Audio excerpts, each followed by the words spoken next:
All right, welcome everyone to the Marshfield Zoning Board of Appeals meeting Tuesday, May 28th, 2024.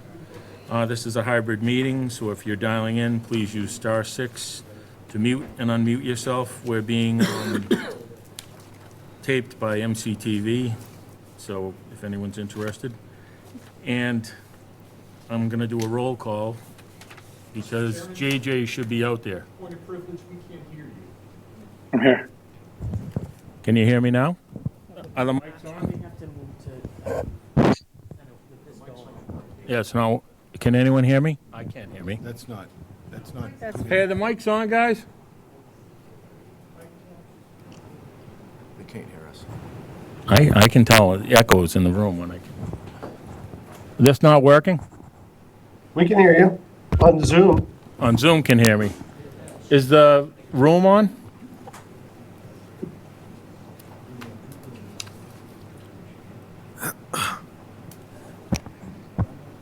I think it's the room.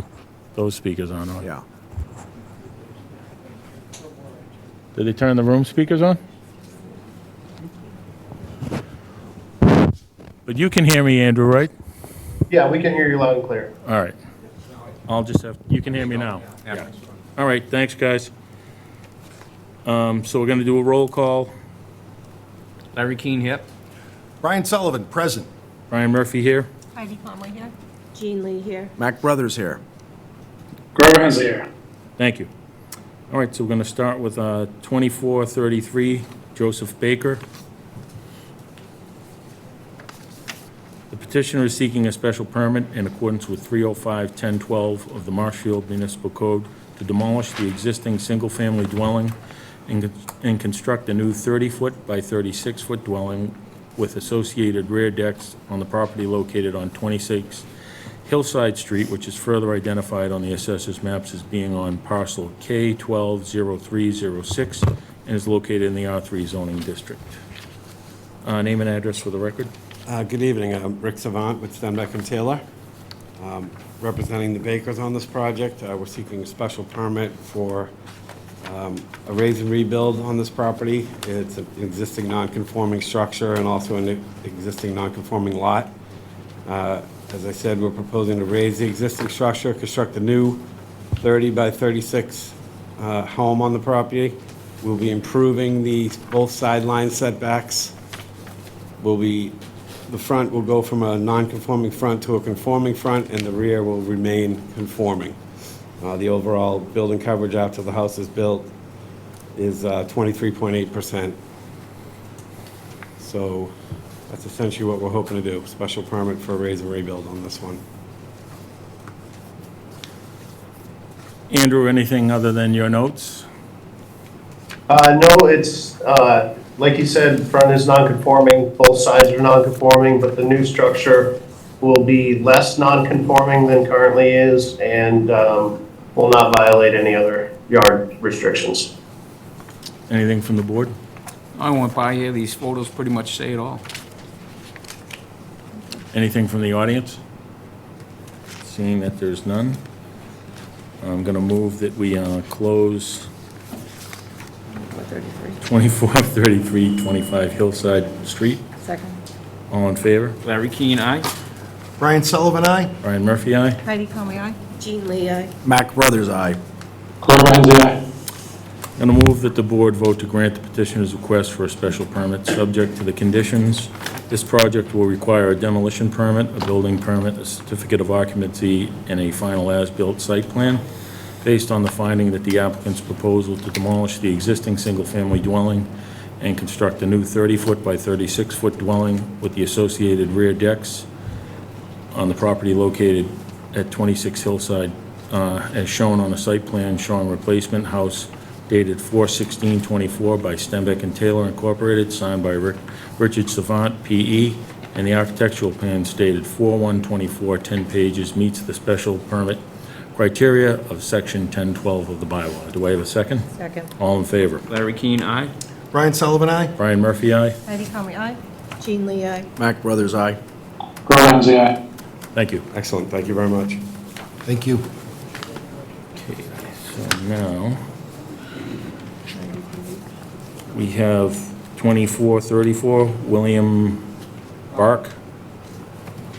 Petitioner is seeking a special permit in accordance with 305-1012 of the Marshfield Municipal Code to raise the existing single-family dwelling and construct a new 31-foot by 39-foot 2.5-story dwelling with a garage underneath the property located at 93 Beach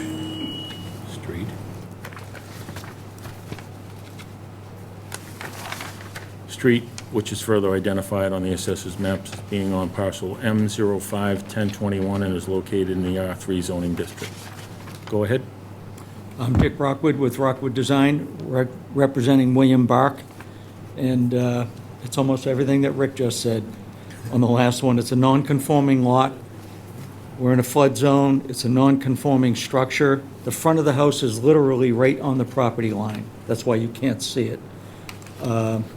As that 5.1. So I'm moving my house 5 feet back from the street, fire reasons, and we're maintaining the 30-foot rear, and I'm not becoming any more non-conforming on my other dimensions, pretty much holding the non-conforming dimensions. Driveway's going on the The, right side. and it's a 2.5-story house. So I'll have my 66% on the third floor, the attic floor. We are driving under on this house, but my elevations still work. The less than 35 feet to the midpoint of the main roof. Okay. Andrew, you have anything to add, other than your, I don't know that we're talking about the same property here. I'm like, something doesn't make sense. That's the last plan? The other one on Beach Street, Yeah, I'm like, 96. right. So I have the right- 96, right? we're in I had, sorry, I had the wrong one The up. right one. Yeah, Thankfully, we're looking at the right one on our sheets in front of us. yeah, there it is, 93. All right. Sorry, That's all right. my fault. Well, luckily, we had the right one in front of us. I thought you had that one up. So I'm as I say, 5 feet from the front, pulling the house back and maintaining the other dimensions. And maintaining the 30-foot in the rear. Anything from the board? I just think it's an improvement over current existing, the existing conditions. I think I it'll agree. be very nice to walk by there and not see it flooded going through it. Yeah, thank you. Anything from the audience? Seeing that there is none, I'm going to move that we close 2434 William Bark, 93 Beach Street. Do I have a second? Second. All in favor? Larry Keane, aye. Brian Sullivan, aye. Ryan Murphy, aye. Heidi Conley, aye. Jean Lee, aye. Mark Brothers, aye. Grover Hensey, aye. And a move that the board vote to grant the petitioner's request for a special permit, subject to the conditions. This project will require a demolition permit, a building permit, a certificate of occupancy, a final as-built site plan in compliance with the floodplain bylaw, based on a finding that the applicant's proposal to raise the existing single-family dwelling and construct a new 31-foot by 39-foot 2.5-story dwelling with a garage underneath on the property located at 93 Beach Street as shown on a certified location plan showing replacement house dated 3/27/24 by Stenbeck and Taylor, Incorporated by Richard Savant, P.E., and progress plans, Dick Rockwood, Rockwood Design, Incorporated, 3/27/24, 14 pages, meets the special permit criteria of the section 1012 of the bylaw. Heidi has a question. I'm sorry. So just when you're doing this construction where it is so close and the houses next door to it are so close and it's like a multifamily house next door, like, is there gonna be fences around it because that's where all the kids run through, it's right around the corner? It's like, I know you do, but just for Okay. the record, I just wanna make sure that it's, you know. Yeah, Jay Ellis is the contractor, I'll mention it to him. Okay, just because it's a really busy area with kids. There is a fence there. Actually, all 3 sides are fenced in, and they're right on the property Not- line. No, not on the, well, they've got the house there, the apartment there, and then there's like a little patch of grass, and then they've got the Sylvia's house right next door to Okay. that. So it's very cozy, and the Right. kids fly around that corner, so I just want to make sure that. We'll there's take no- note of that. There's Okay, no, hidden, that they can't get by or whatever. right, Okay. okay. Yep, thank you. All right, do I have a Sorry. second? Okay. All in favor? Larry Keane, aye. Brian Sullivan, aye? Ryan Murphy, aye. Heidi Conway, aye. Jean Lee, aye. Mac Brothers, aye. JJ? Is he out of this one? I guess. All right, thank you. Yep, thank you.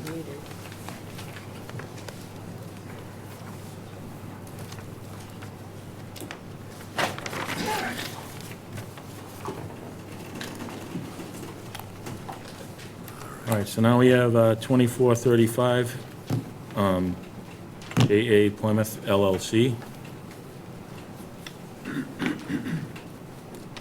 The petitioner is seeking a special permit in accordance with 305-1012 of the Marshfield Municipal Code to raise the existing single-family dwelling and construct a new 31-foot 3 by 54-foot 10, 2.5-story dwelling on the property located at 176 Plymouth Avenue, which is further identified on the assessor's maps as being on parcel M081412 and is located in the R3 zoning district. Name and address for the record? Yes, good evening, Mr. Chairman, members of the board. Attorney Barry R. Crimmins of Stoughton here on behalf of the applicant, which is the LLC, JA Plymouth LLC. With me tonight is the manager of the LLC, Mr. Sean Whalen. This is a case, as you read, Mr. Chairman, similar to the other two of raising an existing non-conforming dwelling and replacing it with a 2.5-story dwelling, which will actually be slightly more conforming than the existing dwelling. This house is at the corner of Lowell Avenue, a private way. The existing house fronts on Lowell Avenue, and the new dwelling will as well. What we're doing from orientation standpoint, relocating the existing driveway from Lowell Ave to Plymouth Ave, and that will be serving a two-car garage. But as you face it, that right sideline that today is about 15 feet off of Plymouth will be slightly increased to about 16 feet. So you're creating a new encroachment? No. Decreasing, yeah. You're decreasing? Decreasing the existing. The new house is basically going to be constructed on the footprint of the existing house, with the exception, once again, as you face it from Lowell Ave, we're going out further on that left side, down Lowell Ave, but we're maintaining the 15-foot side yard setback on that Do you have a side. stamp survey that shows pre and post setbacks? I do, and I believe they were submitted. We have the plan here showing the existing dwelling, and Which plan is that? if I may. Is it dated 3/29/24? This one 4/23/24. It's like 4/23/24? 42324 shows existing is there. 2324 is the site plan. This is the plot plan that he received at the time of the appeal. Oh, that's The it. other materials. Yeah, And that's then you useless. have this plan as well. So this is the current plan? Okay. But the proposed dwelling. Okay, Okay, thank you. So again, This plan has both the existing house and the proposed dwelling on it. It overlaid. oh, I see, okay. Correct. Yes, Setbacks correct. Sorry for for the the confusion. proposed dwelling being the same as the existing dwelling. Correct. So there are no new encroachments? Correct. And we're slightly decreasing, again, the encroachment to the rear, which today is only about a 5-foot setback. It's going to be about a 7-foot setback. Must have remained, because everything remains, sorry, everything remains existing. The existing rear setback that's there now, 7.3, remains 7.3. The only thing that's going to change is at the front on Plymouth Ave right now, we have a chimney that comes out on the property. That's going to be eliminated. So that's the only change to 3 sides of the house, if you will, for dimensional purposes.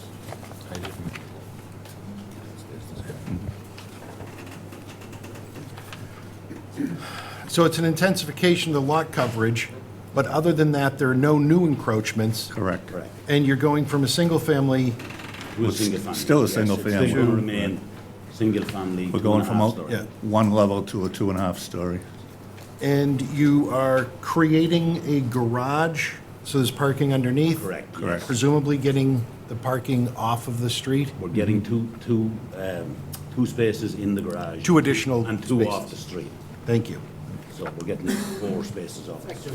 where that chimney is. Correct. Right, Just correct. slightly to the right of where the chimney is, correct, yes. Do we have a copy of the deed? I didn't see it in the packet. I have it if you don't. I just didn't see it, that's why I'm asking. It's not in the packet.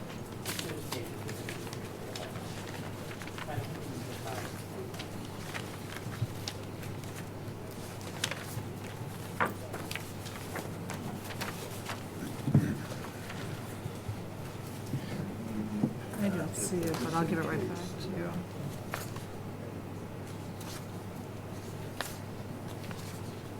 Where is Andrew pointing out that it would be slightly more non-conforming along the Lowell Ave front property line? You can ask them. That's right here, Larry. If you look up here, you see it's 2.7, the proposed is 2.7, but the existing on this side is 2.9. And I think that they were just trying to keep with the exact foundation and just kind of extend it there.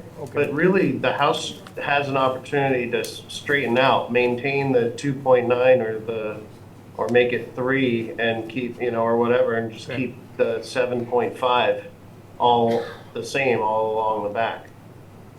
So I can, I can do that, Andrew. I can just make the house, I can make it come over if you want it. Right now, it's not parallel to the lot line. I can make it slightly more parallel. Shake it. Bob, To change that a little. did you think this needed a variance for, I did, because I saw a mortgage plot plan, and I was assuming that was the existing addition, it was a smaller house. Yeah. And it looked like there were a bunch of new nonconformities, but if what I'm told is this is the existing addition. Correct. And I'm okay, it's a special permit. okay. Perfect. All right. Any other questions from the board? Oh, this is the same as the other ones here. The pictures pretty much tell it all. I drove by here. It's going to be a major improvement, which has been, a lot of them been done down there. It's going to look great. House by house, yeah. Anyone else? Anything from the audience? Andrew, anything else to add? Are you good? The only thing was that the plot plan didn't show any of the building area or open space requirements on it, that it met any of those. Does the new plan show that, or? This plan does not show that. The lot coverage, in fact, is 4725, and the footprint is like 1600. So the lot coverage, we're about 35% of coverage. So it's 4725 square foot of lot coverage. And I don't know if we're covering 1710 square foot, I believe. Yep. Are you comfortable with that math, Andrew? Yeah, the only other thing I do want to bring up, because we have brought this up before, it's a building code issue, it's not a zoning issue, but when you're within 3 feet of a property line, you have a restriction of the amount of windows and openings that you can have, and you have to have a 2-hour rated assembly, 1 hour on each side. That's a building code requirement whenever you have a structure within 3 feet of within 5 feet of a lot line. So it's definitely going to be a two-hour rated wall. But once you're within 3 feet, it limits the amount of windows that you can have and openings on the front of the building. So I know these are kind of set back here, but these windows here, you probably would not be allowed to have that many window openings on the front of the building because of how close it is to the lot line. And that's a building code thing I just want to make you aware of well ahead of time. I can address that with you. I can address that with you and Yeah. Andrew, and we can- Yeah, Andrew, that's, my thought is, we'll approve the footprint. It's up to the builder to decide the kind of structure they want to build. I don't think. I understand, but we always Yeah. warn people about this. Yeah. No, it's this a good stage of thing the to game do. When they first come to us with plans. Thank you. Anything from the audience? Bob, if they pulled it back, let's just say hypothetically to 5 feet, and I'm not proposing that, but if they pulled it back, like, from a cost perspective, we want to have more windows, we don't want the 2-hour fire rating. if they pulled it back so that their encroachment was further reduced, that would, I would guess that would require just a brief finding from the board? Minor modification? Yeah, well, if they're smaller and they're not increasing the non-conforming nature of the structure, then they can literally get a building permit. Okay. Okay, just Right. No, to thank you. flush it all out. Yeah, no, I appreciate that. Thank you, Andrew. Yep. All right, anything, nothing from the audience? Seeing that there's none, I move to close 2435 J.A. Plymouth LLC, 176 Plymouth Ave. Do I have a second? Second. All in favor? Larry Keane, aye. Brian Sullivan, aye? Brian Murphy, aye. Heidi Conway, aye. Jean Lee, aye. Mac Brothers, aye. Grover Hensley, aye. Okay, and I'm going to move that the board vote to grant the petitioner's request for the special permit, subject to the conditions, what did Andrew say?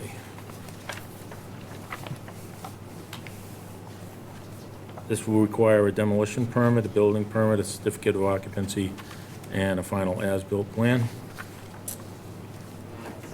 Based on the finding that the applicant's proposal to raise the existing single-family dwelling and construct a new 31-foot 3 by 54-foot 10, 2.5-story dwelling on the property located at 176 Plymouth Avenue, as shown on a site plan dated 4/23/24 by Neponset Valley Survey Associates Incorporated, by Peter Hoyt, PLS, and architectural plans by Chu and Company Incorporated dated 3/29/24, 9 pages, meets the special permit criteria of the section 1012 of the bylaw. Do I have a second? Second. All in favor? Larry Keane, aye.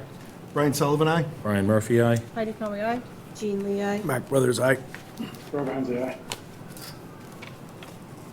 Thank you. Thank you very much. Oh, here, you Thank can you. have this back, Okay. Martha, thank you.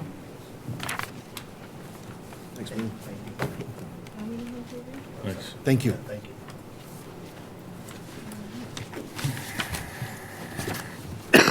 All right, then we have the continued hearings. Town of Marshfield, Harbor Master.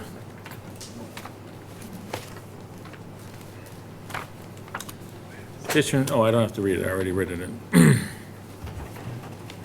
Of course, I don't have the answer to this. Do you?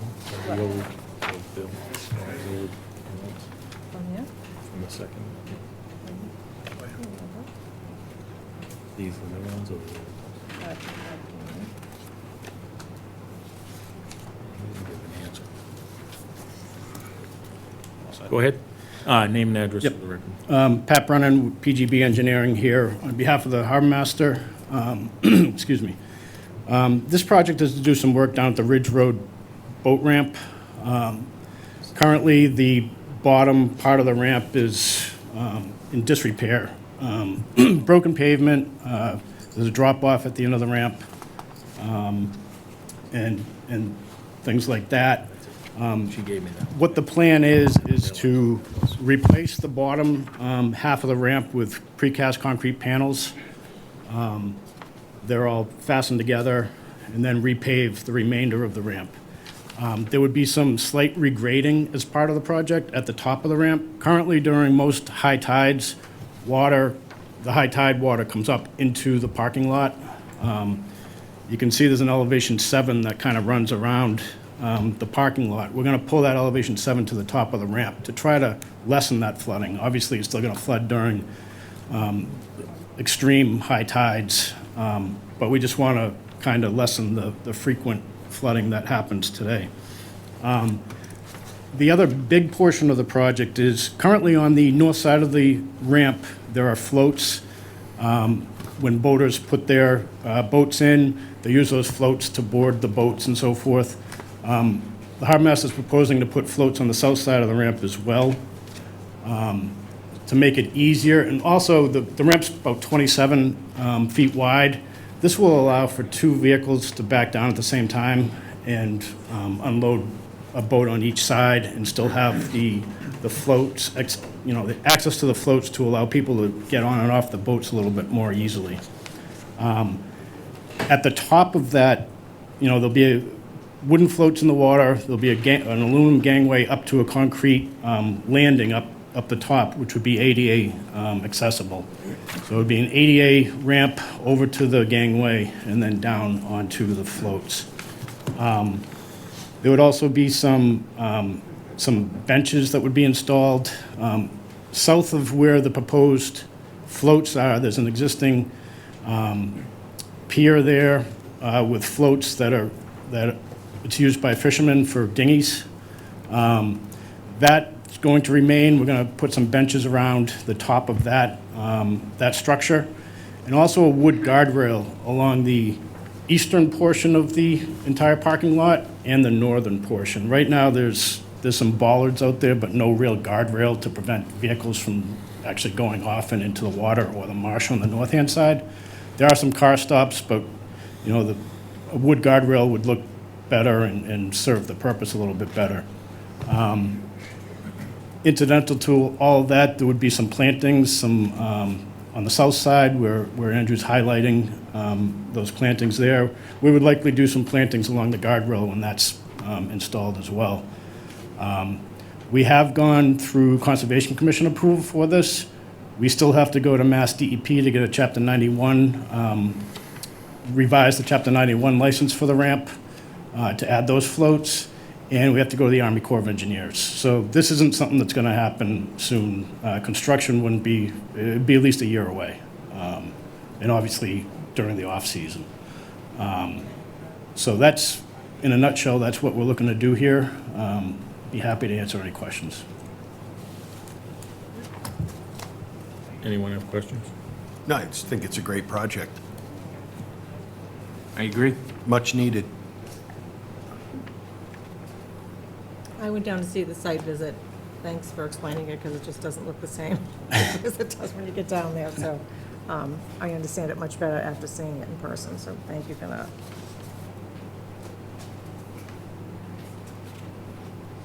I don't have anything. Grover, anyone else? Anything from the audience? No, looks good. I have a question. Sure.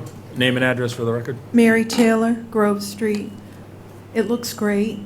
Are there going to be any plans to put in like a kayak rack or anything useful like that? I can answer that. Yeah. So the word talks about additional kayak racks. If we can allow kayak racks or have the space for kayak racks, but the new docks will have a step down on them, so you can access kayaks and paddle boards off of the new floats But the- versus being 18 inches high.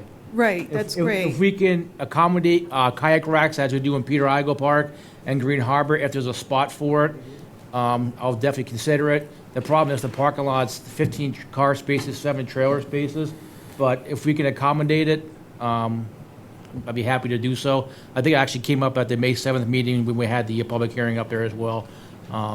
It's been an eyesore for many years. Last year, we had conservation emergency approval to do some ramp work. It was quite costly.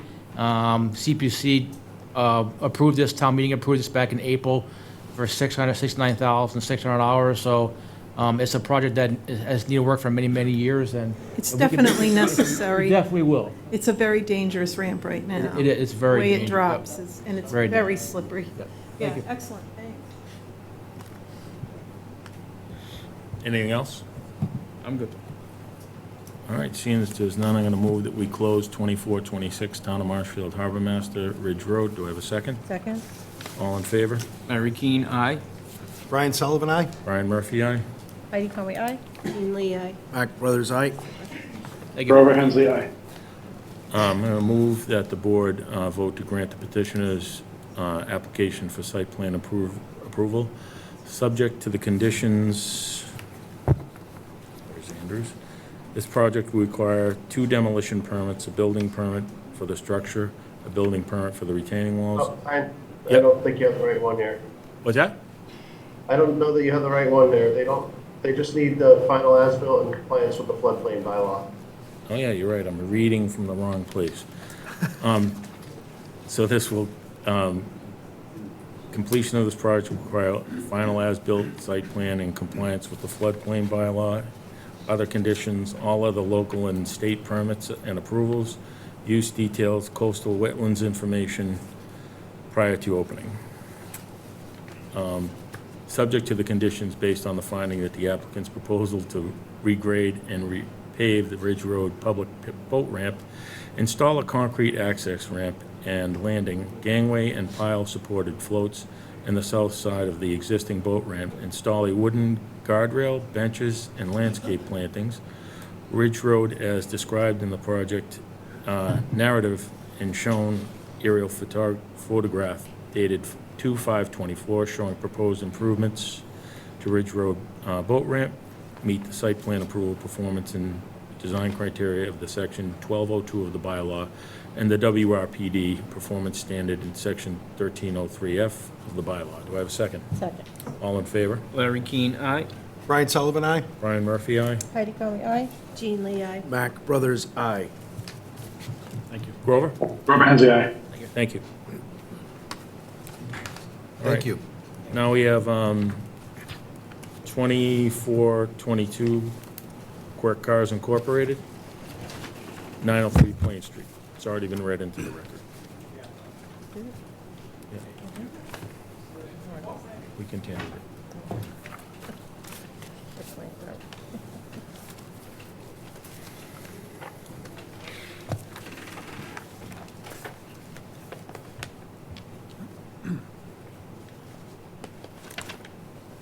Oh, go ahead. Name and address for the record. Good evening, everyone. It's nice to be here. I'm Attorney Steve Gard, 1165 Washington Street in Hanover. With me this evening is Deb Keller. She's in the parking lot on her way up, I believe. She got a little waylaid there. But nonetheless, this is a continued hearing for 903 Plain Street. But I think this is the first time we've presented, I think? Yeah, so I'll give you the dog and pony show, as usual. So I represent Quirk Cars, Inc., and they acquired 903 Plain Street, which is the former home of Harper Auto Body and Cabillion's Car Care.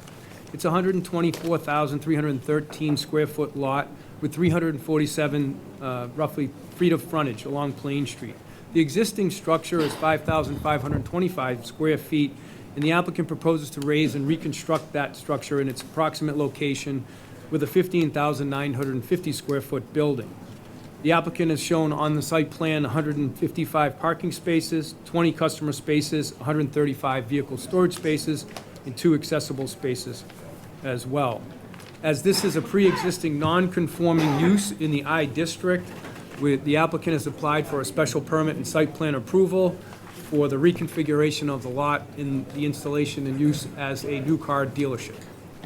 Hi, Deb. That's okay, we just had to get started a little bit further. You will notice that the plans before you have been through both Pat Brennan's review and Ed Pesci's review.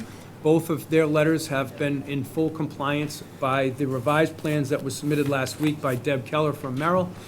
And I think I'd like to note that I've never seen it before, but Ed's letter references that the applicant's plans have shown virtually all of the changes that were requested by the peer review. Thank you, Ed. We appreciate that. And other than that, it's a pretty straightforward application. One thing that I did notice in Andrew's comment, that he's suggesting that we need a variance for section 805 for parking. I don't believe that to be the case. This particular lot is separated in the middle by an area of wetlands that, by the way, this project has been approved by the Conservation Commission as you see it today. The lots, both 903 Plain Street does not require any parking on 955 to comply with your parking regulations, nor does 955 require any parking on 903 to comply with the regulations as well, previously approved project. So the lot in the back, we'll call that in the back, on the other side, or the south side of the wetlands, is just simply proposed to be accessed by an easement over Dan's already owned property at 955 Plain Street, the Kia dealership. So it won't be there, it's not there for parking for Kia, it's there only for parking for this new dealership. And so it's not first of all, it's not parking required for 2 buildings, and it is not a combined facility. It's just simply how we're going to access that area of this lot to put cars, to store. You're talking about that back. The back triangle, correct. Yep, that's exactly right. We can't get there because of the wetlands in between, so fortunately, we control and own the property next door, and we're just going to have an easement that runs up the parking lot that gets to the back of the property. And it has been suggested that those easements will be in place prior to, a condition of the special permit, should you see fit to issue it tonight. And of course, they would be in place prior to, any construction or the operation of the facility in an occupancy permit. That's not a big deal. We didn't want to create the easements until we had the approval from you folks. Why go through all that process if we couldn't get the site approved? But again, it's basically, it's been in existence as an automotive area for decades with Cabillions, and I think Harper too. Harper left in November of '22, and Cabillions left in, I wrote it down, March of '23. Yeah, March of '23. So we're still well within the 2-year abandonment period. We don't have to worry about that. We expect to get working on this project very quickly. Oh, and as an aside, there was a residential home on this property. This property also had another principal use residential home. That home was removed pursuant to a validly issued demolition permit, and it will not be brought back. The structure will not be brought back. It's just what you see today. It's a car dealership, and that's it. You want to? Thank you. Yeah. Questions from the board? Oh, actually, Andrew, you had some stuff you wanted to get addressed. Well, I think Steve has addressed the rear parking area. As long as they get an easement and they make that a condition, that I believe would satisfy the combined facilities use of the two properties using one area. But as far as the 40-foot frontage in the I district, or the 40-foot front yard setback, and no parking shall be located within the required front yard area between the front lot line and the required setback. And Andrew, I do have a position on that, Andrew, as well. So in the past, we have been able to demonstrate with lots like this that there is active parking within that 40-foot setback to 139. And what our position is that there was existing parking in that area for, Cabillions Car Care for many, many years, and we're just utilizing that area that's already pre-existing non-conforming. And I think it even shows on the existing conditions page of the plan, Andrew, it does show parking spaces in that setback to 139. Yep, it's just that you're getting closer than the original parking area was. That's the only aspect of it. If you can see on these plans, the old parking is back here. Oh, yeah. The new parking is now 15 feet from the lot line. So that was kind of my point. Oh, okay. I thought that the parking was, I thought we were within whatever the non-conforming setback was at the time. But I'm not gonna, I wouldn't argue with you on that. There's a portion of that that's paved, Deb Keller with Merrill Engineers, sorry. What you see striped is the paved area, but there's another almost 8 to 10 feet of gravel area which is used to stack parking in that area. I don't know if you can see that line that sort of goes through the 15-foot setback. It's on C2-1. Right, if you follow our, that's the stockpile area, that left-hand, right, red hatched line, just to the left of that is another line, and that's the gravel parking area limit. Again, I'm just talking about what we deal with, which is the paved and striped parking areas, and I just wanted to make the board aware of that change. So I would say that the board could use from a building standpoint, I can certainly see that. It's clearly delineated and identified, but from a use standpoint, that gravelled parking area has been in a use, as a pre-existing non-conforming use for decades for both Cabillions and Harper Auto Body. You didn't strike the gravel, Steve? They generally frown on that, but no, we didn't stripe the gravel. I have done that before, by the way. Some lead paint on the We've gravel? had that done at the boatyards. We do it at the boatyards, yeah.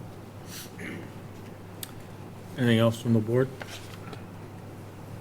So you're pretty much gonna keep the parking, Andrew's concern is the front parking, so you're pretty much gonna keep it, you're not gonna increase any closer to what was existing. No, right. Even back to when Frankie Flynn was running this location, this Flynn's Auto Body years and years ago, there was Yeah. always parking out front. Right. Now, how important is that parking in the back area? Is that- It's very important. So you know the Car model. dealers, Yeah, yeah. it's just for car storage. It's not for customers. It's not even for employees. It's just, Yep. it's vehicle storage so that when Storage. someone comes in, they can bring out a blue one, they can bring out an orange one. So it would only be accessed over the other site with the easement, but it's crucially important for the development of the Okay. property. 155 cars on a lot for Dan is really small. important. Yeah, and it's really small. Yep. I mean, to me, just looking at what he's created and what he's done with the two pieces of property, the one abutting this and the one across the street, Yeah. they look very good. Yeah, he had thoughts of trying to renovate the existing building, but it's just so old, and it's cinder block, Been there it's a forever. concrete block, and Yep. it just was not gonna fly. Not for the kind of level of customer base he's trying to create, it just wasn't the right building, so. I just want to jump off of Larry's point. He's done other developing in Marshfield of businesses. They're always beautifully built, beautifully maintained, and, that's why 139 exists. It's to encourage businesses and I think having Mr. Quirk contribute to the tax base is a good thing. So, Mr. Quirk has done a very nice job, and we've always had a long-standing relationship with him. I am concerned about it looking like Route 1. I mean, Yeah. dealers, it's the thing, we're supposed to be a coastal community, and this is not screaming, coastal community. I get the whole tax base thing, I understand, I appreciate that business piece of it, but I am concerned about it, looking like that and just having, my hometown come drive down and it looks like Route 1.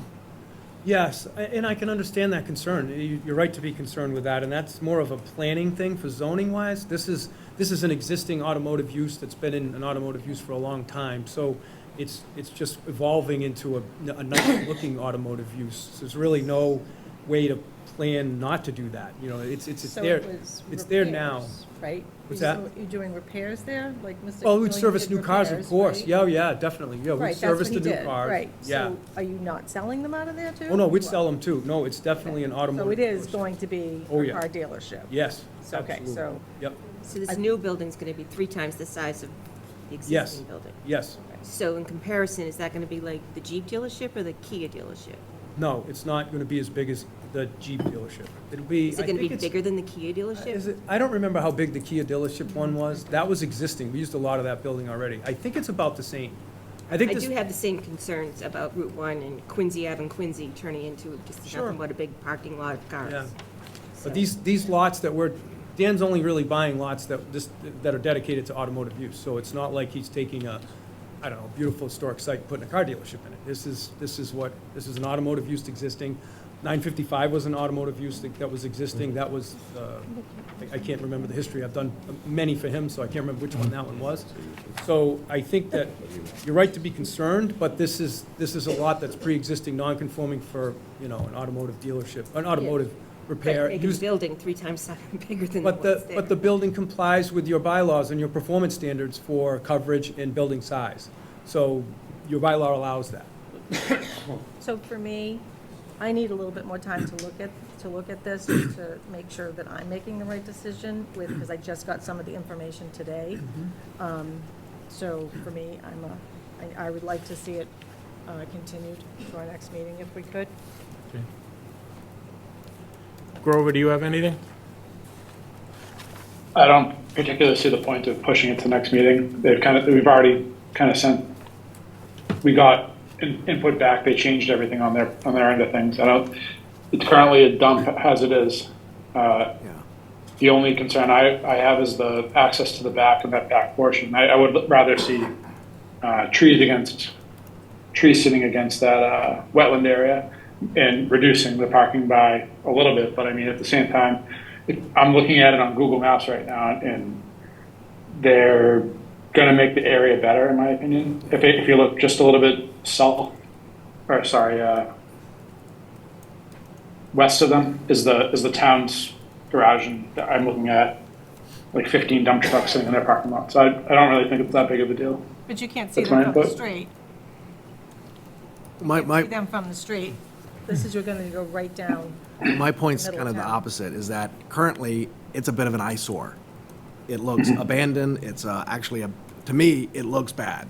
I would rather have a nice shiny chrome and steel glass structure there with new cars and great lighting and great landscaping than what's currently existing there. So I'm not saying that I don't want to see Well, something Mac, I there, disagree I'm with just you. I'd saying- rather just see it as a forest. I'd rather see everything as a forest. But the reality is, Well, I guess this that's is true. this is the industrial or the commercial portion of Marshfield.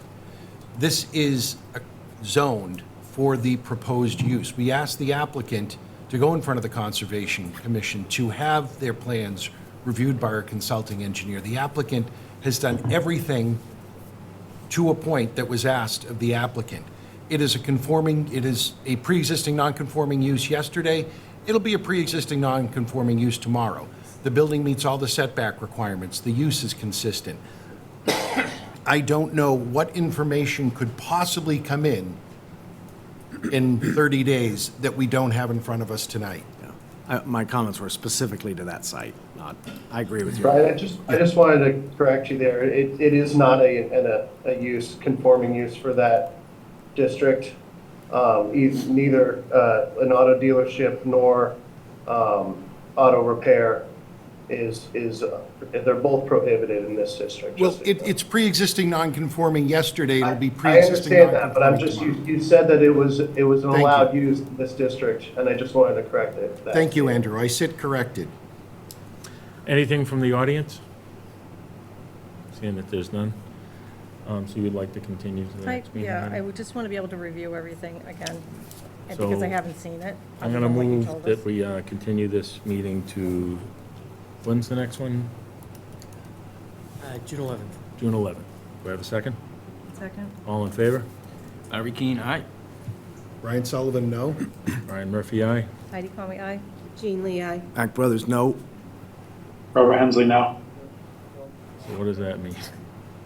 What was the vote? There's 3. only 5 board members that sit, so where were the 5 that are your regular members? 3 ayes. 3 ayes and 2 noes. And it's continued. It's continued. Thank you, Steve. Thank you very much, folks.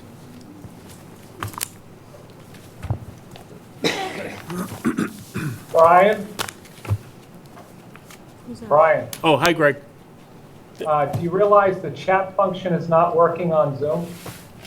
Oh, no, of course I would not, due to my technical skills. Just a heads up. That just doesn't work? All right, well, they don't know said that- I it's just think not they- working. That, Greg, Yeah. on public meetings. Thank you. All right, so now, Nancy, we have to continue the other guys first? I can do that after, I guess, yeah. So, let's do Bridal Crossing, you guys can come on down. To June 11th already. Yes, yeah. Good evening. Good evening. For the record, Walter Sullivan, the attorney for the applicant. With me is Darren Grady from Grady Consulting. Before you guys get going, we have a presentation from, would you like to see the presentation from Environmental Partners first, so we can get updated? Sure. Okay. So Brian, can I say a few words from the? Yeah, sure, go ahead, Bob. So,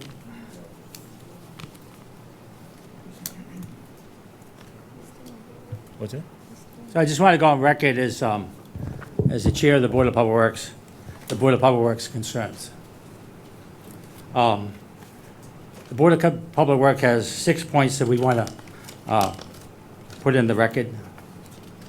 And we have a consultant that we hired, Environmental Partners, that did the modeling for the aquifer. We're really concerned about our water supply. Number one concern is the size of the project. The project is doubled than the previous 40B that was approved, which means doubling the wastewater. The second is the wastewater treatment system, as proposed, has been unproven, although it's a new technology, and but the Board of Public Works feels that at some point in the future it will fail, and we're very concerned about the wastewater. We're even more concerned about the PFAS. that's in the gray water and wastewater.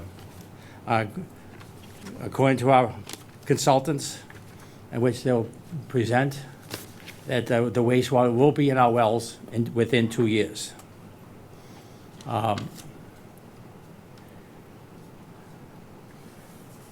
PFAS regulations from EPA were just promulgated, and the state is trying to catch up with the regulations in wastewater and also 21E. Our consultant is going to show that the 4 parts per trillion of wastewater, which is in the gray water, will be in our wells.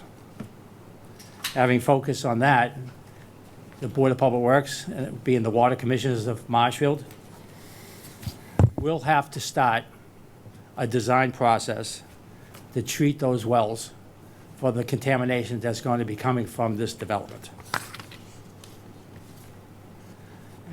And also, the 5th item is we urge that the Board of Health require that the developer meet the 5 parts per million of nitrates at the property boundaries. And lastly, the 5 acres of the credit land is questionable to be used in the calculation and should not be allowed.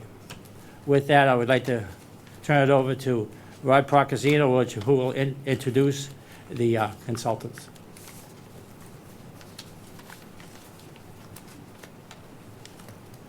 Good evening. Environmental Partners is our technical expert that has produced the groundwater modeling. We're looking at the impact from this proposal as well as all of the studies that were done up to this date.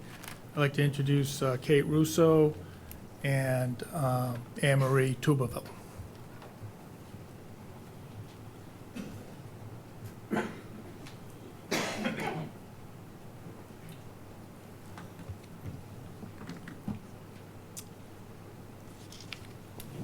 All right, I'm Anne-Marie Turbyville, and I'm the Director of Geosciences with Environmental Partners. And Kate Russo is our project manager, wastewater engineer, so she's looked at a lot of the nitrate loading issues.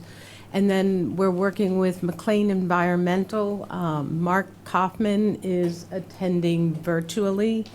And we've worked with McLean for the last 25 years, and they do exclusively groundwater modeling and a lot of work for us on the South Shore and Cape Cod. So, so we can get into it. How do I change it? You want to drive? Okay, so the project goal here we have is to evaluate the potential impacts to the town of Marshfield's municipal water supply wells from a nearby proposed residential development. The proposed Bridle Crossing 40B development, the characteristics, it's a 10-acre parcel with 56 units and 88 bedrooms on that parcel. There's a figure to the right that shows the development, and they're proposing to use a denitrification to treat 9,680 gallons per day of wastewater. It's an alternative nitrogen reducing septic system, and the quantity of water is kind of at the limit of what those systems can handle. So, and it's also located next to the Cap Demolition Landfill, the Sylvester Ray Landfill, but critical is it's less than 2,000 feet from the nearest public water supply well, and that would be the Ferry Street well number 1. And it's also located within the town's water resource protection district. So that's an area that the town's wells could draw in the water from that area under low flow conditions. All right, so today we're going to just go over, I'll give you a little introduction to the project, and then Kate will go into, she did a detailed analysis of the nitrogen loading studies that were done. She'll start with a regulatory review. There are a lot of regulations to try to follow. and she's dug through them. Then review the nitrogen loading that TMDL did for the site, and then we did a detailed assessment of the credit land that's used to address the nitrogen loading. Reviewed the nitro systems, which are the nitrogen-reducing septic systems, and how they would perform, and historical data, and then summarize any concerns that we had on the nitrogen loading. And then from there, we'll go into the groundwater modeling, and we did a solute transport model to evaluate this is the site, and how long will it take to get to the town wells, and what would the concentrations be? So we looked at all the existing reports, developed a conceptual site model, and then evaluated the nitrogen loading as it gets to the town wells. And then also one of the goals was emerging contaminants. We specifically looked at PFAS to see, especially given that EPA has new regulations out for PFAS, and then we'll go through the conclusions and recommendations.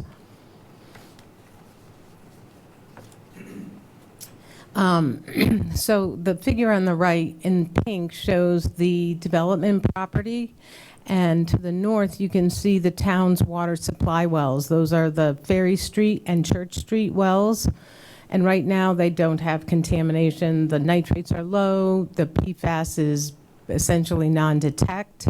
The purple line that you see it kind of running through the middle, that's the Water Resource Protection District. That's the area that the town's wells could get draw in water from low flow conditions, drought conditions.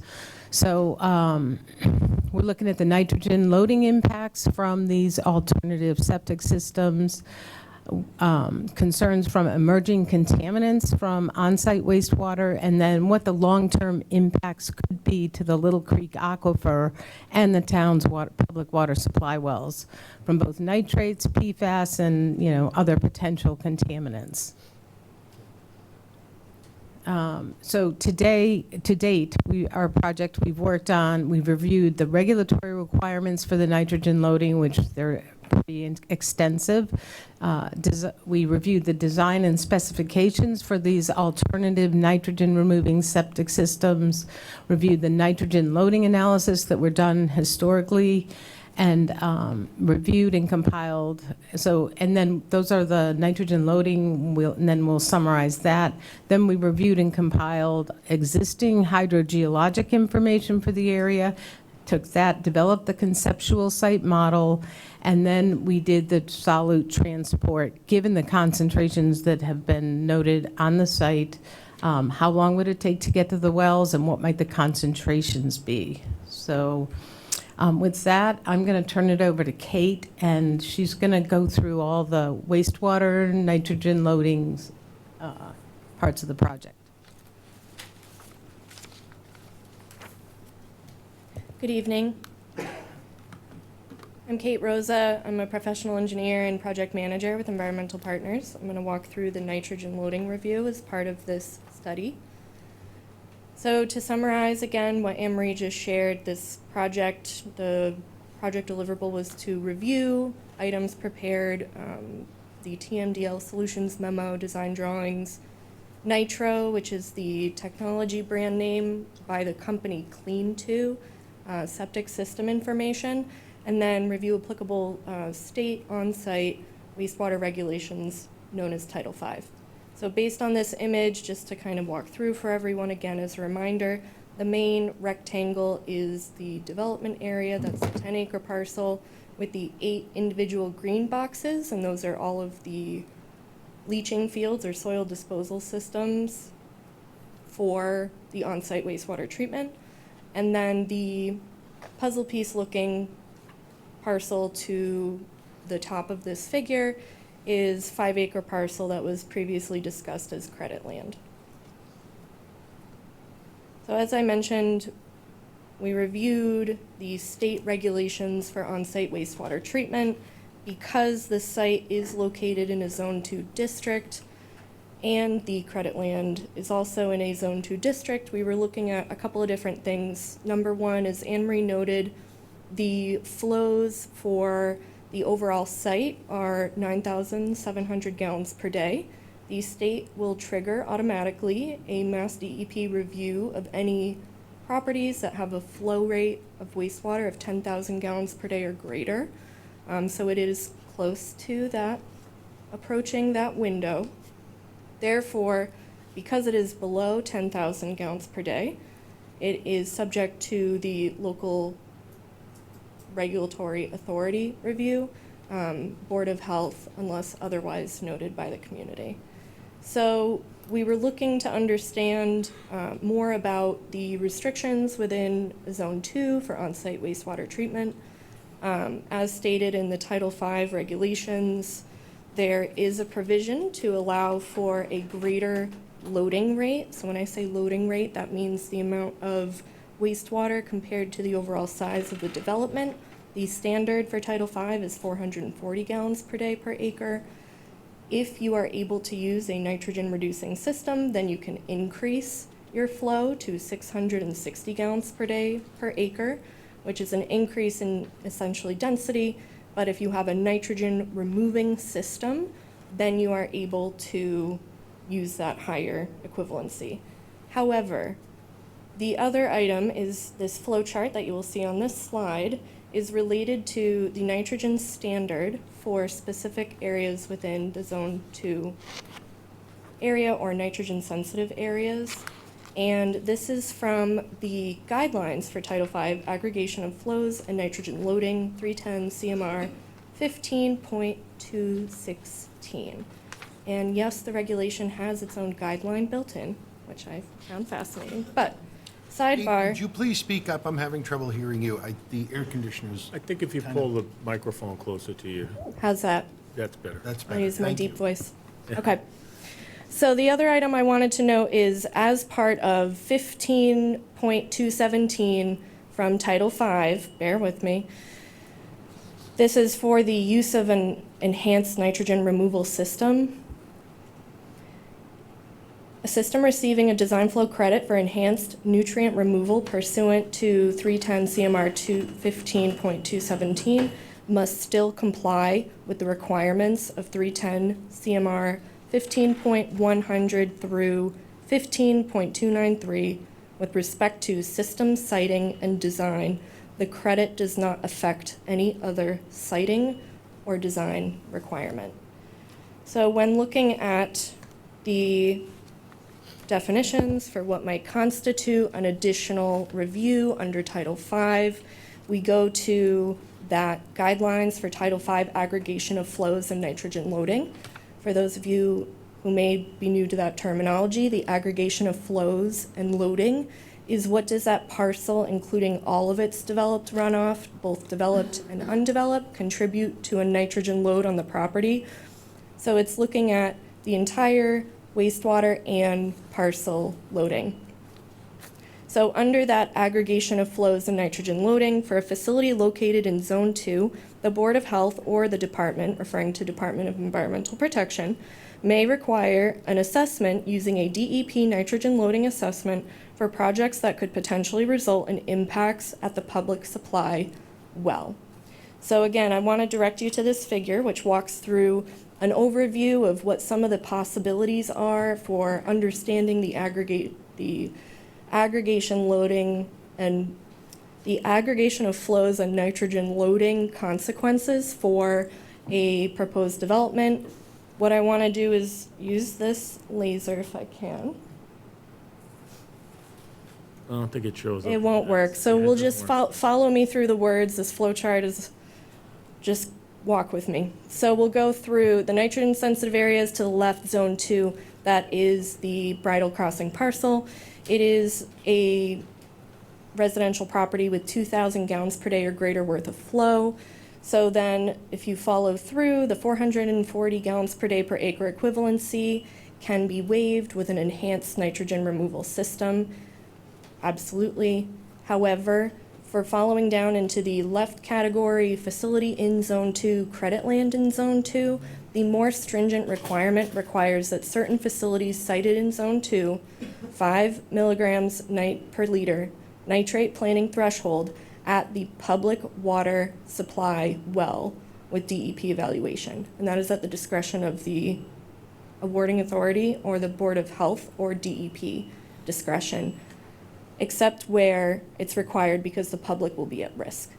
So I know that was a lot, but that's the state regulation that we were following, and that was the train of thought that we were going through, is understanding that now your local regulation, your Water Resource Protection District, states that the concentration of nitrate nitrogen in groundwater resulting from the uses, which include industrial, commercial, community facilities, and residential uses, except existing one-family detached dwellings, shall not exceed 5 parts per million or 5 milligrams per liter at the down gradient property boundary. So that's setting the scene for the lens through which I was providing the review and trying to understand if the calculations as provided to us for review match that, and to look at recommendations that we could have for the town to use moving forward with this property. So as Anne Marie mentioned, and as I stated, Nitro is the brand name of the technology created by the company Clean2. They are a Massachusetts-based company that have over 100 installations of the enhanced nitrogen removing system since 2017. They have been operating mainly on Cape Cod and Martha's Vineyard. However, they do have other installations. We did reach out to the vendor. They provided us a link to the Barnstable County Department of Health and Environment dashboard, which is what you're viewing a screenshot from. And they have a disclaimer that they just collect the data. They can't confirm the validity of it. So that's what the footnote in that table states. But what I want to show as the takeaway from this is I was looking at what are the potential ranges of how this unit operates in real life, because we want to know residential year-round occupancy population, what will this look like? As of right now, the individual systems that have been in operation year-round, these are modeled for single-family residential, which is approximately the maximum of 2,000 gallons per day, which is what each individual unit of those 8 units are proposed to be at the Brattle Crossing parcel. Of the, I believe, over 30 installations that they have, 74% of them have a median performance below 10 milligrams per liter. And we'll get to where the 10 milligrams per liter comes into play in a moment, but just stick with me that the green line across the bottom of the screen is showing the median for what the effluent in total nitrogen would be. So also as a reminder, nitrate is included within total nitrogen. Total nitrogen includes ammonia, nitrate, and nitrite. So a nitrate concentration would be within the 10 milligrams per liter of total nitrogen. So that was the assessment of the individual systems and their performance. They do have a provisional permit from Mass DEP. There are 3 different levels of on-site systems for the enhanced nitrogen removal. There is general use approved, which means that it has been approved for residential use up to 2,000 gallons per day per unit for 19 milligrams per liter in the effluent for total nitrogen. The state has recently amended their regulation to include best available nitrogen reducing technology to meet the limit of 10 milligrams per liter or better. So that is where the 10 milligrams per liter target is coming from, the revised Title V definition, which came out last July. The second tier is provisional system category, and that is what I would consider equivalent to best available nitrogen reducing technology. The goal of provision systems that retain that permit from the state are systems that are attempting to demonstrate that they can meet a 10 milligrams per liter total nitrogen effluent or better. And then you have pilot systems, which are technically the newest to market. They're kind of at the bottom here. They're looking to expand their installations. They may or may not have better total nitrogen effluent concentrations, but they are still looking to get their real-world applications installed before they can be proven. So the provisional nitro rating means that in 2020, they received permission to have a provisional permit where they still need to adhere to certain requirements for any installation that they have. Okay. So then I'll go back to the nitrogen loading calculations to kind of give you that basis of we were looking at a 10 milligrams per liter discharge. We were looking at what the TMDL solutions calculations for total aggregate loading was from the site. Back when they looked at the nitrogen loading calculations, they had determined that including the credit land, that a 11 milligrams per liter approximate effluent from the system would be able to stay well within the nitrogen loading concentration of 5 milligrams per liter at the parcel boundary. What we looked at was understanding the credit land, which I told you is that puzzle piece to the north, and I will let Mark go into a little bit more about our updated groundwater model and why we didn't agree with the credit land inclusion. But at this point, we did look at addressing, modifying the calculations to see what would happen if you did not include that credit land. What would the aggregate loading of the parcel then be? And it would go over the 5 milligrams per liter at the parcel line amount with the current wastewater design flow of 88 bedrooms. So we did revisit that because the credit land was previously included in the TMDL Solutions memo that we reviewed. So we did independent calculations to kind of come up with what would it take if the credit land wasn't included. Why didn't we include it? We have 2010 updated groundwater information, which again, Mark Kaufman will go through in more detail. But essentially, we're seeing that the groundwater flow, which is represented by the blue lines, are moving from approximate bottom left to upper right in terms of direction on the screen, but it's essentially moving parallel across the developed property. So flow isn't necessarily going across the credit land, the puzzle piece parcel, before going to the public water supply wells, which are off this figure to the north, so due north from this figure. So while looking at the parcel itself and looking at just the 10-acre developed parcel, the Water Resource Protection District boundaries state that 5 milligrams per liter shall not exceed 5 parts per million or 5 milligrams per liter at the down gradient property boundary. And that's of nitrate nitrogen. So then came in the consideration of total nitrogen and understanding a progressive value to be able to keep the overall aggregate property loading lower than 10 milligrams per liter total, so that the nitrate concentration could be 5 or below in compliance with the Water Resource Protection District. So ultimately, because we couldn't determine exactly the understanding of where the wiggle room would be in understanding the nitrate inclusion in the total nitrogen, we decided that we should be safe and look at the public water supply well for ultimately what that will show for modeling at the well, because we were uncertain that the credit land could be applied as included in the aggregate loading. So that's the next assessment. Mark will get into that. I did want to touch upon PFAS quickly. There are no on-site wastewater effluent requirements for PFAS, and for municipal wastewater treatment facilities, they are only at a monitoring only level at the moment. So even the town of Marshfield wastewater treatment plant doesn't have a PFAS limit. They're being mandated to monitor, just like several communities across the country. What we've been monitoring is academic literature and studies, looking to see what we could expect to see from both centralized wastewater influent and also decentralized wastewater influent, which have different dilution factors. If you have a smaller facility you're serving, you might have a different content than a larger facility. We've seen some domestic wastewater influent PFAS study results as high as 300 parts per trillion, and PFOA concentrations of different species of as high as 78 parts per trillion.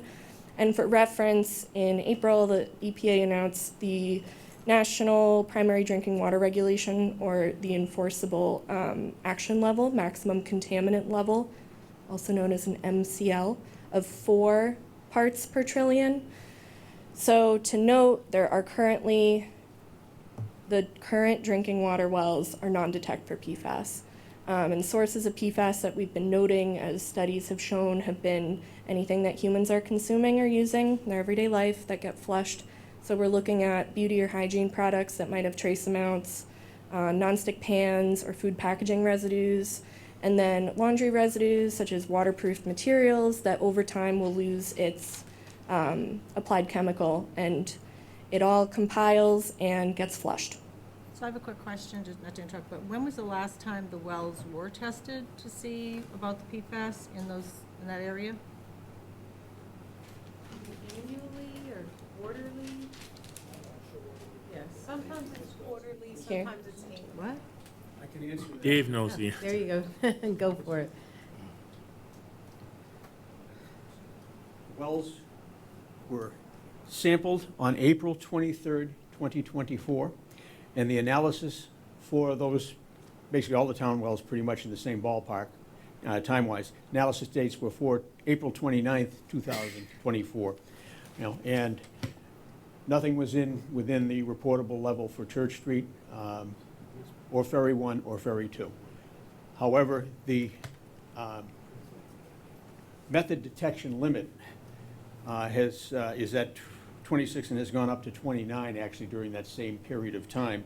And there was detection at that level, but it is not a reportable one because you have to have the method reportability limit, which varied from 0.7 up to 0.95 during that time frame. And that points to something that has been happening with PFAS. So I just Regulations wanted to know keep that. changing and the numbers keep going. I just want to continue. Thanks, Dave. How quickly, how frequently are they tested? We were going almost on a quarterly basis while I was on the board. Okay. And in 2022, because we had not had anything that met the parts per billion limits that we had before that, DEP had us move out to, particularly for the Ferry Street wells and the Church Street well, to just annually. And with the change in the detection limits and the like that came through with that 4 parts per trillion, that's when they had this tested each year. As I Currently, understand it's it. once a year testing. Right, well, it was once a year at this point in time. What happens going forward is yet to be determined. Ms. Rosa, other than monitoring academic literature, is there currently a state standard for septic systems and PFAS? There is not. There is not. So we cannot enforce a law that does not exist statewide. They're going to request a waiver from the Marshfield standards, but we can't enforce a law that does not exist, despite monitoring academic literature. Absolutely, and I will share that same conclusion. Noted.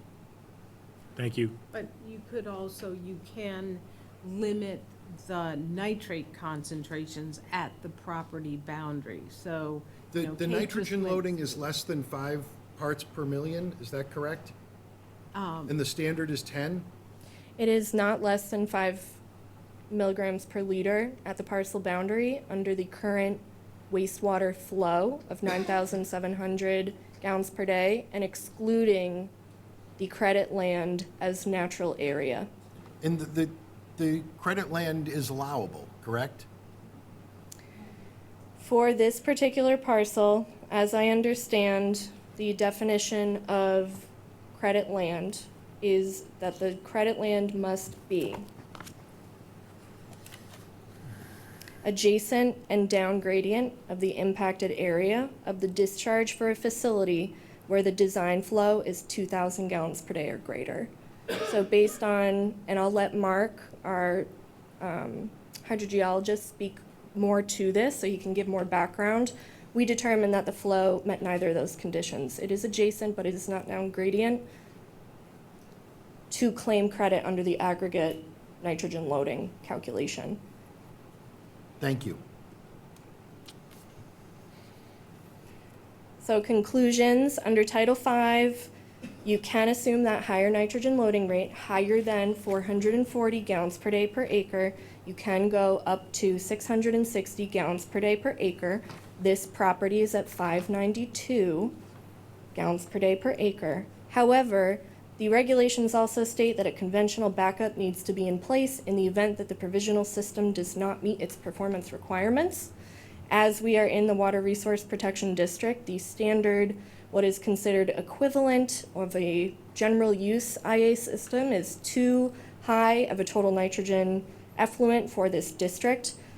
So we recommend monthly reporting of the effluent performance for the lifetime of the equipment to understand how it is performing against what it is proposed to perform at. And at that time, if the performance exceeds 10 milligrams per liter of total nitrogen in the effluent, we have a couple of recommendations that the town consider as abatement. There's either switching to a different type or a different brand, different manufacturer of best available nitrogen reducing technology at the time which that occurs.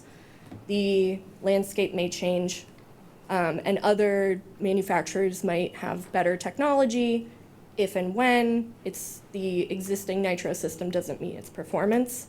However, the other alternative is connection to the municipal sewer system and understanding that connection would remove any on-site flow from the Zone 2. Under the Water Resource Protection District regulations, the concentration of the nitrate nitrogen, again, as I stated, shall not exceed 5 parts per million or 5 milligrams per liter of the aggregate property loading at the downgradient property boundary. So while the nitro systems show that they can, based on data and performance data that we've seen, they appear to consistently meet 10 milligrams per liter of total nitrogen in the effluent. You will also see on that graphic that there are some pretty high maximum recorded concentrations of concern, but again, that speaks to my first conclusion. However, looking at the aggregate loading for this parcel after removing the 5 acres of credit land, which we don't believe meets both requirements under Title V for the credit land distinction, the town should consider requesting the reduction in units to be able to bring the overall wastewater flow lower than the 9,700 gallons per day, to be able to bring the overall aggregate nitrogen loading within 5 milligrams per liter at the downgradient property boundary. And we also recommend installing monitoring wells to observe those actual conditions at the property boundary over time. We've also mentioned before the use of secondary power. The nitro system does use power, and in the event that power fails to the units, there will be no nitrogen removing treatment. So going back to my first conclusion point, recommendation for having potential long-term backup system and ongoing monitoring to understand the effluent performance so that you can understand if there is power loss, to be able to monitor the water quality ahead of the public water supply well. We also recommend the developer consider installation of a backup power source to be able to maintain constant operation of the system and keep the total nitrogen effluent low, as well as recommend that the town have alarms for any power losses at the units to be able to notify the Department of Public Works and whomever as appropriate. And there are no available information from this unit or other provisional units for that matter for other contaminants of the concern, including PFAS. This is not something that we are tracking in on-site systems, nor is it a requirement. Title V does not require sampling of PFAS either. So the PFAS concern comes from the drinking water end. And Mark, if you're around, I'm gonna toss it over to you and I can advance slides as needed. Yeah, that'd be great. Thanks, Kate. Can everybody hear me? Can I have a quick question before we move on? Oh, we have a quick question first, Mark. So this was your Sure. work? All this we just went through was your work, and now we're getting ready to go into Mark's work? Correct. But we did work as a team. Okay. Did your conclusions change at any point during your work? They did. We recently reviewed the nitrogen loading calculations and had realized that the credit land had been included in previous versions of the information. which caused me to revisit the calculations to check, did it match the groundwater flow modeling that we performed, and did it match what the previously reviewed calculations had shown, and they did not match. So if you're referring to the Board of Public Works presentation. I'm not referring to anything, I'm just asking a question. Yes. So between the Board of Public Works and now, you've changed? We have looked at where the parcel, the down gradient boundary of where the flow leaves the parcel, and the previous review had included the additional natural flow area in the aggregate calculation. We reviewed that and removed the total credit land, so removed 5 acres of undeveloped area, which then concluded that the loading was over the 5 milligrams per liter nitrate requirement at the down gradient property boundary, which is what that aggregate loading spreadsheet calculates. Thank you. Go ahead, Mark. All right, thank you. Good evening, everyone. My name is Mark Kaufman. I'm a senior project manager at McLean Environmental, located in Princeton, New Jersey. Like Marie said, we've worked with Vermont partners for over 20 years now, and done a number of different types of modeling studies, including Zone 2 studies. We've looked at potential impacts to receptors, and we've also done a bit of saltwater intrusion, saltwater upconing, especially out in the Cape. Those types of models over the past several years. So for this analysis, and Kate, can we bring up the slides again? I can't see the slide presentation. Whoever is driving that would be helpful. Can you see it now, Mark? There we go. Perfect. Excellent. Thanks so much. All right. Okay, the slide. So as with any kind of modeling study that we kind of embark upon, and what I want to make clear here is the study that we did, and it says it from the get-go here, is a solute transport modeling study. So basically what we're looking at when we're talking about solute transport is the transport of contaminants, that are dissolved in groundwater and through the groundwater. So basically, looking at the concentrations of those, at a down gradient locations for that purpose. But before we got to that point, one of the things we did here, we typically do, is to develop a site conceptual model of what's going on. And luckily for this area and this site, there's been a number of different studies that have been performed dating back to the late 1980s. There was previous Zone 2 studies done for the Ferry Street well and the Church Street well in the Littles Creek aquifer back in 1989. There was also studies we looked at that were done for some of the Furnace Brook wells as well in the early 1990s, as well as a comprehensive modeling study done by CDM, done on behalf of the Sylvester landfill folks. We also looked at some more recent studies, done in 2007 and 2008 for Ferry Street Site 2 and the Fairgrounds well, as well as other data and information we typically kind of pull together from the USGS, Mass Mapper to get stream level elevations, things like that.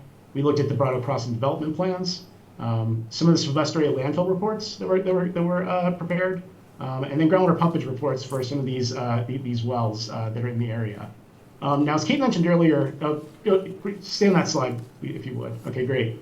As Kate mentioned earlier, I think the map, the graphic down there in the lower left is from a 2010 Horsley-Witten study, and those are actually measured groundwater levels. So these were wells that were actually placed in the ground and measured groundwater elevations, and as Kate said, show primarily an east-northeasterly kind of flow, indicating that credit parcel is side gradient, at least based on that round of sampling. Gauging. And that seemed actually consistent with what I feel are some of the more comprehensive modeling studies that were done. I think early on, you had, over there on the right is a modeling study that was done for the Littles Creek aquifer that showed primarily groundwater flow to the northeast.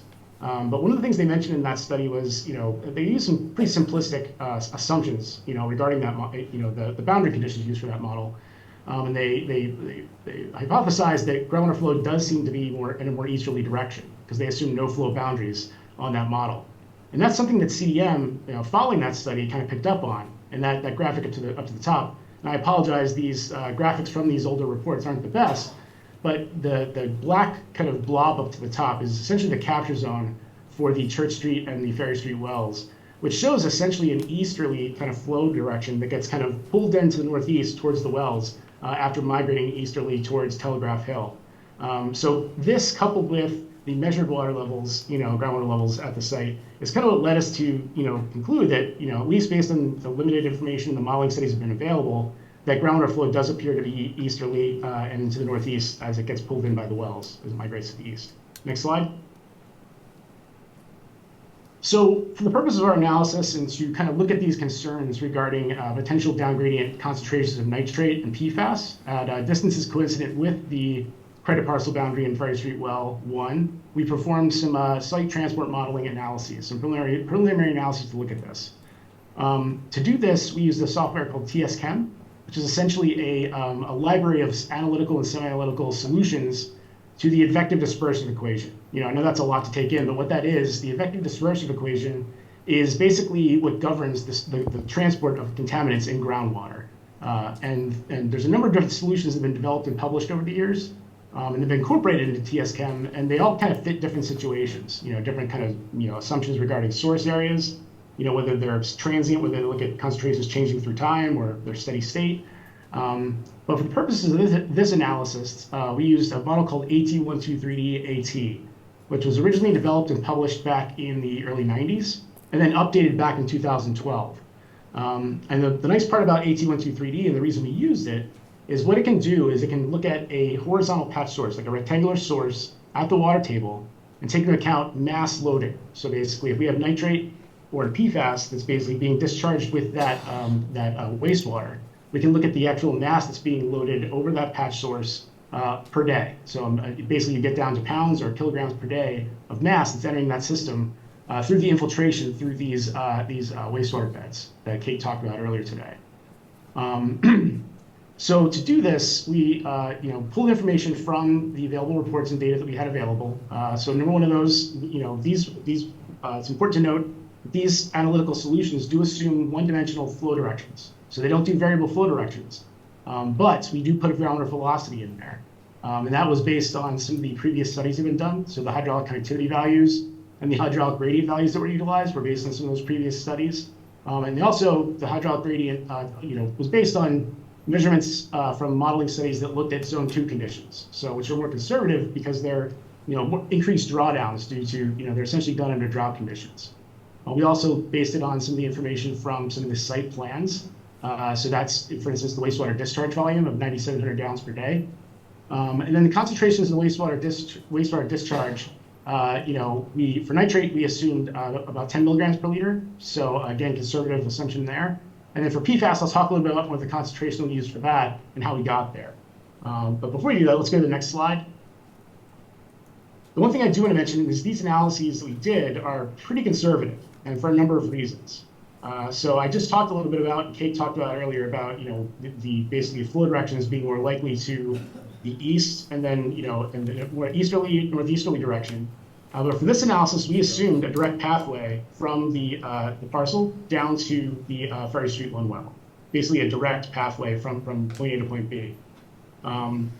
We also assumed a relatively high ground velocity. So I mentioned before, we assumed zone 2 conditions. So basically that's gonna have a steeper hydraulic gradient, resulting in a faster groundwater velocity. We also assume no degradation of nitrate or PFAS. So basically no breakdown of those compounds and no retardation. So retardation refers to basically as those contaminants migrate to the subsurface and in the groundwater, sometimes they soar to these surrounding materials, the aquifer materials, the soil materials, and that sort of retards the movement of that compound. But to be conservative, we assume no retardation and no degradation of those compounds. These analyses assume that no nitrate is currently present in the groundwater. And the other thing they don't take into account is potential mixing of clean water at the wellhead. And what I mean by that is this is a very simple graphic to the bottom, kind of conceptual graphic. But what it shows is if you have a plume of some contaminant that's migrating through the aquifer, and then basically making its way to a pumping well, for instance, that well is pulling in, this groundwater plume, but then also pulling clean water from other areas. You can kind of see that with those lines there, the outer lines of that capture zone of that well. So essentially what that's going to do is whatever the concentrations that the model's showing will likely be further reduced based on that blending that might occur. So again, big picture here is the analyses we're going to look at in the next slides are relatively conservative for that reason. Next slide. So So for this first evaluation, we assumed a constant concentration, and loading volume of 9,700 gallons per day of 10 milligrams per liter of nitrate. And we looked at two different down gradient locations. So what this plot shows, on the left, the y-axis, it shows the concentration. And on the x-axis, we're looking at time in number of days. So basically, you can see that in the two locations, which include the northern credit parcel boundary, so again, that northern part of that credit parcel, and then the distance that's coincident with that Ferry Street number 1 well. What we see there is that that credit parcel boundary concentrations get to about 5 milligrams per liter, then level off at that constant concentration. And then further down gradient at the distance coincident with Ferry Street 1 well, they only get up to about 2.5 milligrams per liter. And again, that would likely be blended and lower than that. So the point is, they don't make it to anywhere near 10 milligrams per liter in that case. All right, next slide. This is just another way of looking at this. This is a concentration contour plot, and what you see here along the x-axis in this case, we have a distance, and then basically on the y-axis, it's showing you basically the width of the source area. So we're kind of like oriented, if you look to the right, that's essentially up to the north, where the Ferry Street 1 well is located. What this indicates is that basically just another way of showing that the outer bound of that concentration contour is about 5 milligrams per liter. So it doesn't make anywhere near that Ferry Street 1 well in this instance. Next slide. The other thing we looked at as part of the analysis, there was some issues raised about what if there's a power failure, for instance, and the system fails and basically there's no treatment of any of these of the wastewater for a period of time. So we looked at that issue as well, doing another analysis that assumed essentially a constant concentration source, again, up to about 10 milligrams per liter per day, 10 milligrams per liter, 9,700 gallons per day, for a period of 500 days. And that was just chosen arbitrarily. There's no specific reason to that. It's just to kind of set up that steady condition. And then we turn that up to 100 milligrams per liter, assuming there's absolutely no treatment of that wastewater, for a period of 30 days. So essentially, if that system would be down for a period of 30 days, and then come back online after that and could drop that down to an operating concentration of about 10 milligrams per liter. And even under that scenario, what we found is that, that the distance coincident with that northern credit parcel boundary, it makes up to about 12.5 milligrams per liter. But as that moves through the system and continues to disperse, as it does, the concentrations at the well, or I'm not going to say at the well, at the distance consistent with the well, will be about 4 milligrams per liter. So again, well below 10 milligrams per liter in that instance. All right, next slide. All right, so this last one, we looked at PFAS, and specifically, looking at PFOA and PFOS, the combined concentration of those compounds. And the question became, we know that this recent, standard has been established of 40 nanograms per liter for these compounds. So what we wanted to figure out was what kind of concentration of PFAS does it take, in that wastewater to get to a concentration at that downgradient location that is just above 4 nanograms per liter. And after dialing the model in to kind of figure out what that was, it ended up being about 18 nanograms per liter, which is, not very high. We're talking parts per trillion here in these levels. Next slide. So this is, again, revisiting another kind of way to look at this. This is the concentration contour plot. And what you see here is now you have this, hypothetical PFAS plume that's sort of extending down gradient, and that red line represents that location, approximate location where that Ferry Street 1 well would be. And you see the concentrations, that outer contour line is about 4 parts per trillion. So it's just above that level. So we wanted to figure out what that threshold level would be. And under this conservative scenario, it would be about 18 nanograms per liter. Next slide. All right, so just sort of to summarize, for this preliminary analysis that we did, Kate touched on this, and then based on our review and available information, the modeling studies, we found that groundwater in the vicinity of the Bridle Crossing development predominantly flows to the east-northeast, and that credit parcel is likely side gradient of that development parcel. And then based on the analyses we did, these solute transport modeling analyses, to look at potential concentrations of nitrates and PFAS at distance coincident with the Ferry Street 1 well, indicates that, it's likely that the nitrate concentrations at those wells is going to increase. You're going to get some nitrate in those wells, based on some discharges from this system. They're not likely to appear, they don't appear likely to exceed 10 milligrams per liter or even 5 milligrams per liter for that case, based on these conservative assumptions. That said, relatively low concentrations of PFAS in that discharged wastewater, in this analysis we came up with 18 nanograms per liter. Kate talked about some of these studies that are out there, that show that, there can be much higher concentrations in that wastewater. Those could result in concentrations exceeding that combined PFOA/PFAS drinking water standard of 4 nanograms per liter at downgradient locations. Again, not saying it's, these are limited studies, and we realize that there is no current, actual standards for wastewater, but it's something to take into account. The fact that, if you have these PFAS in that discharge wastewater, and that continues for a period of time, you need to, kind of be cognizant of that, as it may result in impacts to those downgradient monitoring wells. With that, I'll turn it back to you, Kate, to wrap up. Thank you, Mark.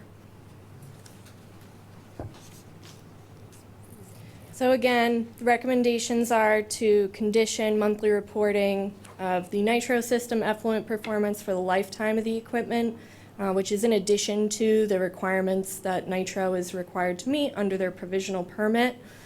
If at any point the performance exceeds 10 milligrams per liter of total nitrogen in the effluent, then the conventional backup needs to be in place or considered, which I outlined may include the best available nitrogen reducing technology under a different brand or connection to the municipal sewer system.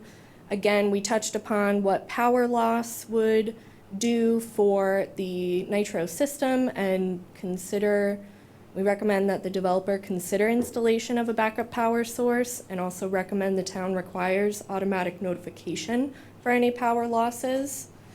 And in looking at the summary of no available information for contaminants of concern, including PFAS, we just want to note that Title V does not require sampling of PFAS, nor is there a wastewater limit for PFAS.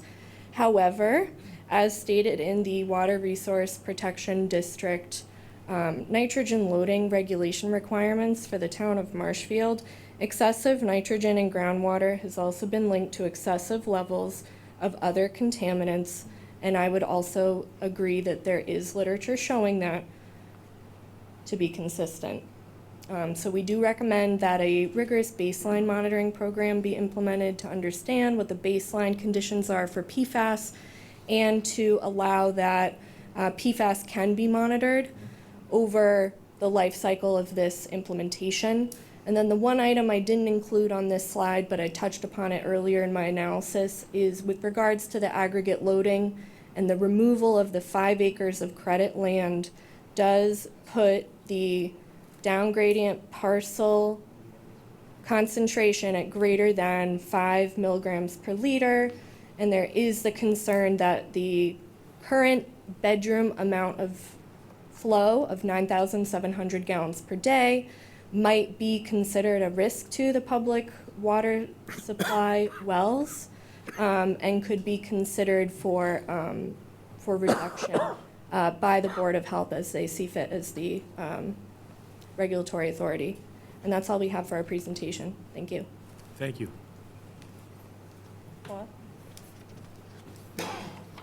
So, do you guys have questions?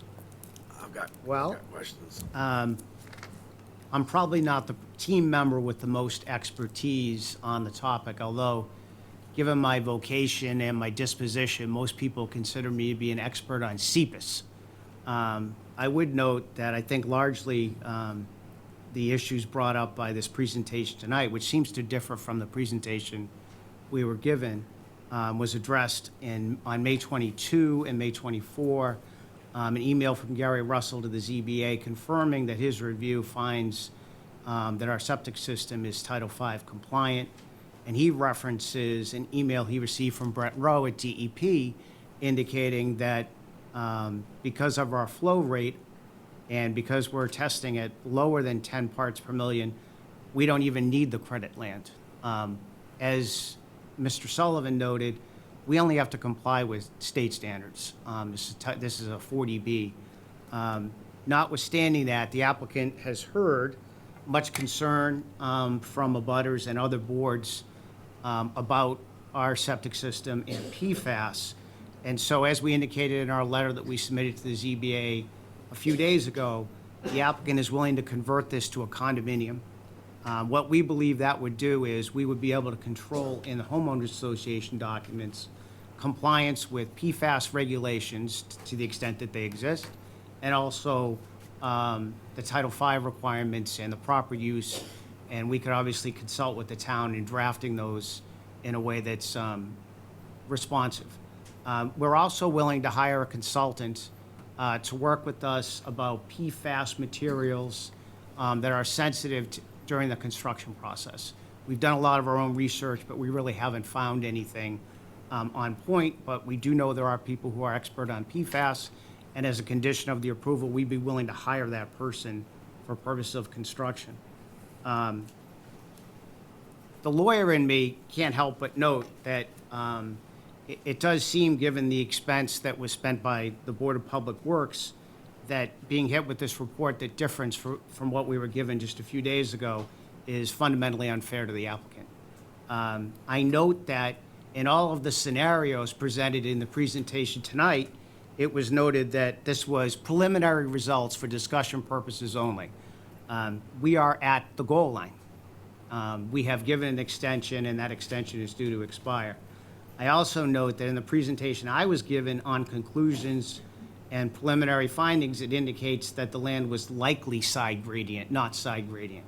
Obviously, we don't agree with that analysis, but I think Brett Rowe from DEP put that to bed, because we are getting results that don't even require the credit land. So that's my preliminary observations. I'm sure that Darren Grady has a few things to offer in, and we'd certainly be willing to make Peter Dillon available if the board so wants, and I'm sure Mr. Pesci would like to be heard on this. So, Darren, any thoughts? So, excuse me, before you get to that, I do want to get back to your request for the condo. I would like to discuss that further. Sure. So, if you want to go down. Absolutely.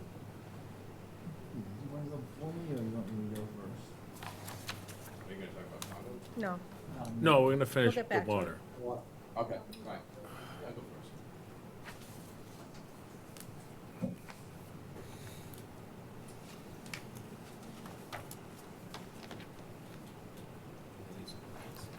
Yeah.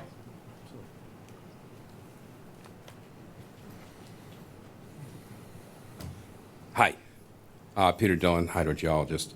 Can I get that presentation put back up? I just want one slide.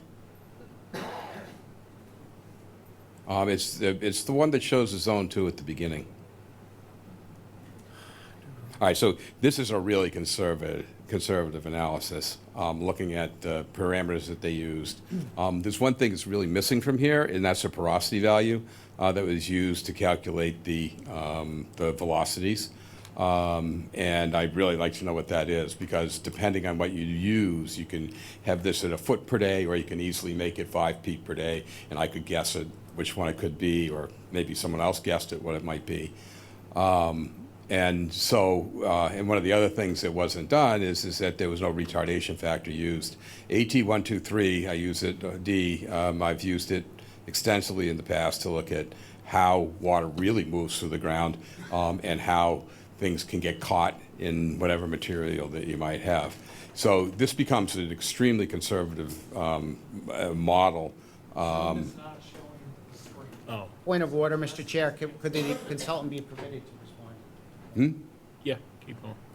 All right. So, but I getting into the hydrogeology of this is not really what I'm going to talk about. I see some issues, but hey, it is what it is. Super conservative. So getting back to the aggregation of flow. All right. Under Title V, you have 3 choices when you're looking at nitrogen loading. You have recirculating sand filter, and it says or aggregate flow, or enhanced nitrogen systems. So the aggregation of flow for Title V does not apply to this project. Credit land doesn't apply necessarily. You can use credit land to certainly add to the amount of water or amount of land that you have, but it's not required because it meets the requirement under 15.217, which allows 660 gallons per day per acre. I said I had questioned that in my letter because I wasn't quite sure because the system goes down further, but I did talk to the IA people at DEP today, and 660 gallons per day per acre does apply. just to back that up, I think I'd like to enter a court case that was done, Stevens versus the Sherborne Board of Health. Do you have a copy of that with you, Walter? Is that? I don't have it with me today. All right, but I can get it to we'll get it to you. Which basically says exactly what I just said, is that you got a choice. You're using either enhanced nitrogen systems to meet the requirement, or you can use aggregation of flow to meet that requirement, whatever you want to do. So what I'm saying is that we're meeting that requirement, with the Title V requirement with the 660. We're meeting the Marshfield Board of Health requirements with the nitrogen loading mass balance calculation that was done, which does not require anything to be a down gradient. So that said, the land actually under Zone 2 conditions, if you looked at the actual figure that they used to do the modeling, shows a direct line from the project directly to the north west under Zone 2 conditions. I agree with you. I agree. All the reports say that for the most part, water's flowing to the east, and then probably under Zone 2 conditions turns. But the Zone 2 is what counts. That's what's being regulated, Zone 2 conditions. So I've said that. I think Mr. Pesci said that. I think you'll find that DEP is going to say that. So that being said, I'm not going to go on and on and on. I've got one more thing. If you can go back up in the slides. Yeah, so that doesn't apply at all. Keep going, keep going. It's at the, that one. There you go. All right, so that shows the Zone 2. Shows two pieces that we're talking about. It's what the modeling was done to show that the nitrogen concentrations and the PFAS concentrations were going to hit the well. Well, what's really neat is that there is no PFAS in that well presently. There's also very, very low nitrogen concentrations. So the conservative model might not be right, because look at how much wastewater there is in that Zone 2. Look at how many houses, how many tens of thousands of gallons of wastewater goes into that Zone 2. That wasn't modeled. Why? I mean, do these people create more nitrogen than everybody else that lives there already? And do these people create more PFAS than everybody else that already lives there? Again, there's no PFAS in that well right now, which kind of indicates to me is that there's probably very little PFAS in the wastewater, and that there's other things mixing, et cetera, going on that aren't being accounted for in the model. You can't treat these people differently than the rest of the people in the Zone 2. I'm done. Thank you. Darren, any thoughts? I believe our credit land is down gradient of the facility. And I believe we meet Title V. I think looking at the power loss situation, 30 days is extreme. I've never been out without power for 30 days in my entire life. I think that's it. Yes. Happy to respond to questions or talk about condominiums. Well, I'd like to hear from Ed Pesci. Oh, sure. Ed, go ahead. Thank you, Mr. Chairman. For the record, Ed Pesci of Pesci Engineering, consultant to the zoning board. I wish I had known there was going to be a formal presentation tonight, and I also would like to request to get a copy of tonight's presentation from Environmental Partners and McLean Environmental. There's been a lot of discussion. I realize there's a lot of folks on working, the consultants working for the Board of Public Works have actually taken a really hard look at this in a conservative way. And I respect that, and certainly that's what their mission was to do, to try to look at a worst case, what if happens scenario. I'm glad we got a better explanation of some of those graphics, because I didn't understand some of it. Darren, you just mentioned 30 days. Well, that 30 days without the system running was for 500 days. That's over a year, okay, with no power. This is not running and treating. And then for 30 days, I believe that's what Mark had mentioned. I agree that and I know after talking with Clean 2, because I asked them that question, hey, what happens when the power goes off? Well, the bacteria doesn't die the next day. It takes several days for the bacteria to die. So bacteria, the system, the fan, the blower fan needs to be off for several days for that bacteria to stop working and for the system to stop treating. So, and for the matter of a couple of days of power outage, which is normal for a power outage in our region, not weeks or months or years, I think that that's not a significant concern. The other concern that's been brought up, and I'm only kind of repeating some of the discussions I've had with Ed Eichner of TMDL Solutions and Pat Brennan of PGP Engineering. There's been a lot of discussion about whether we're cross gradient or down gradient. Yet all the analysis talks about the capture of whatever is from our site to the wells, which are north of us, northeast of us, northeast of us.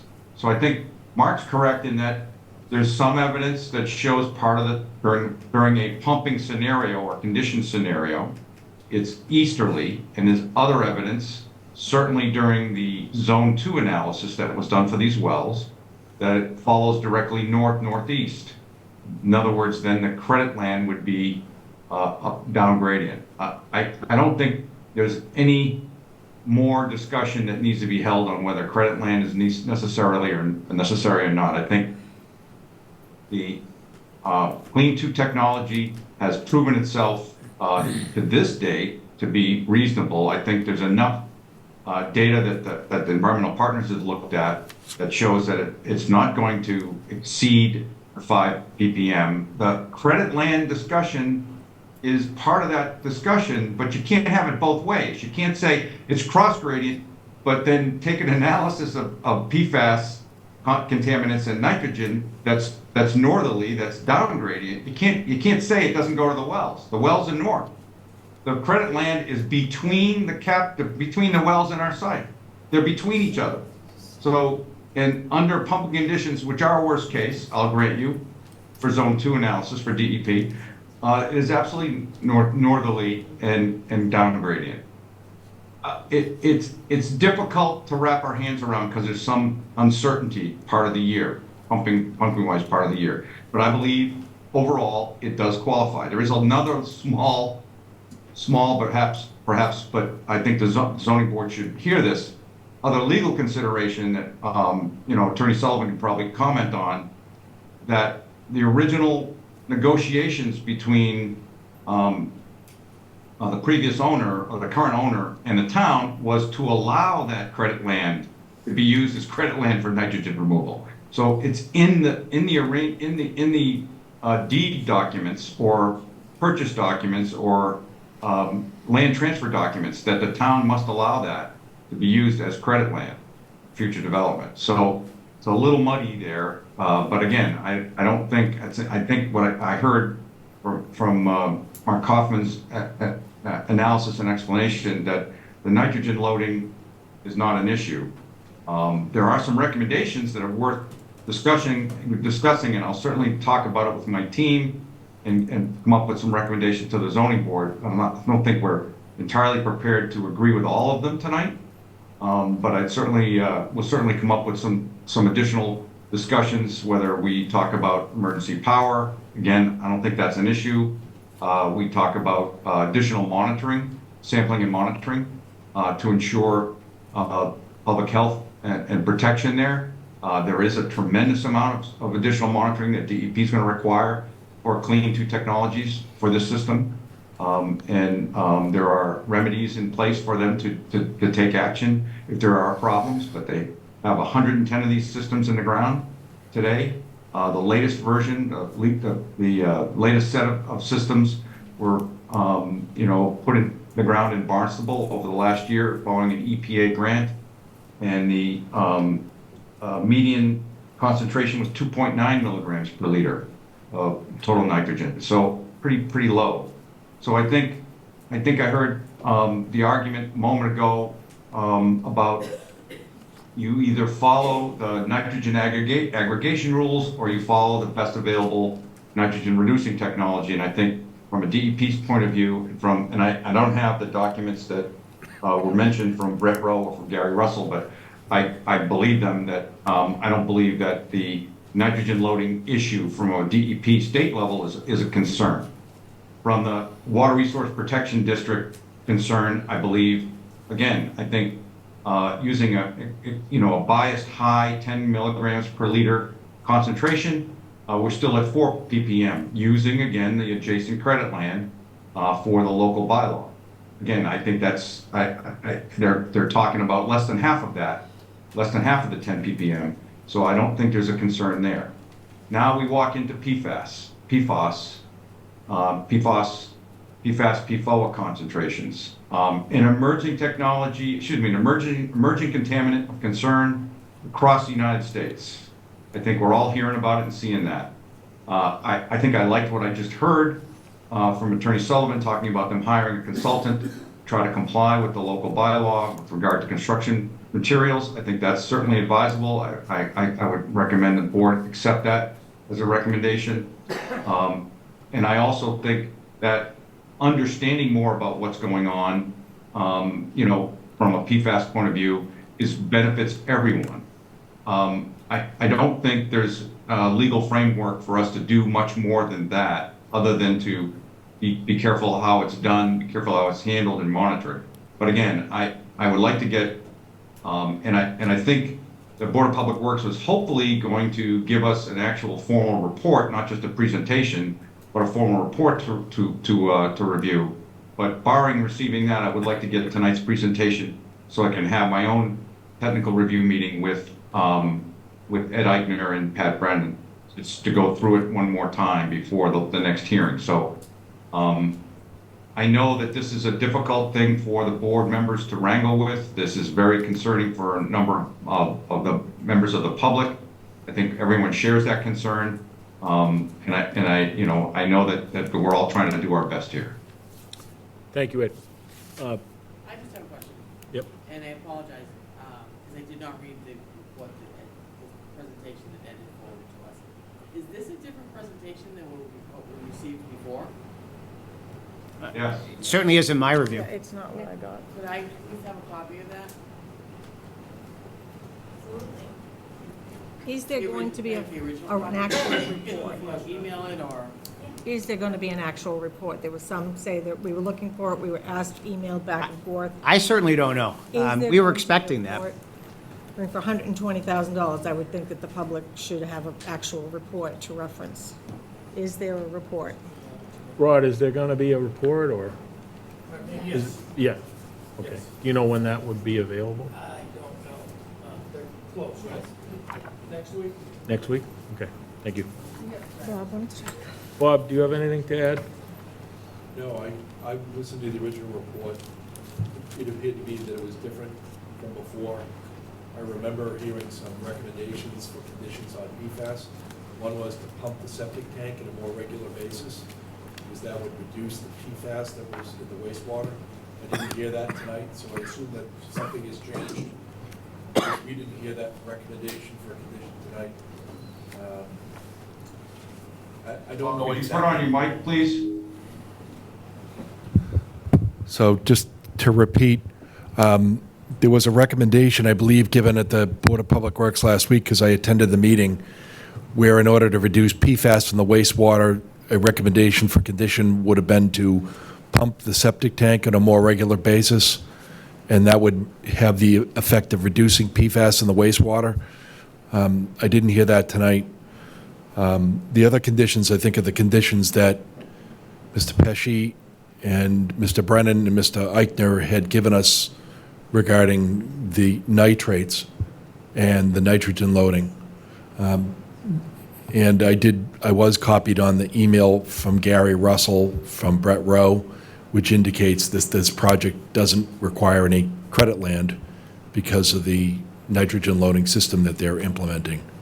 So I spend all my time trying to figure out how to translate the technical into the simple so that I can understand it.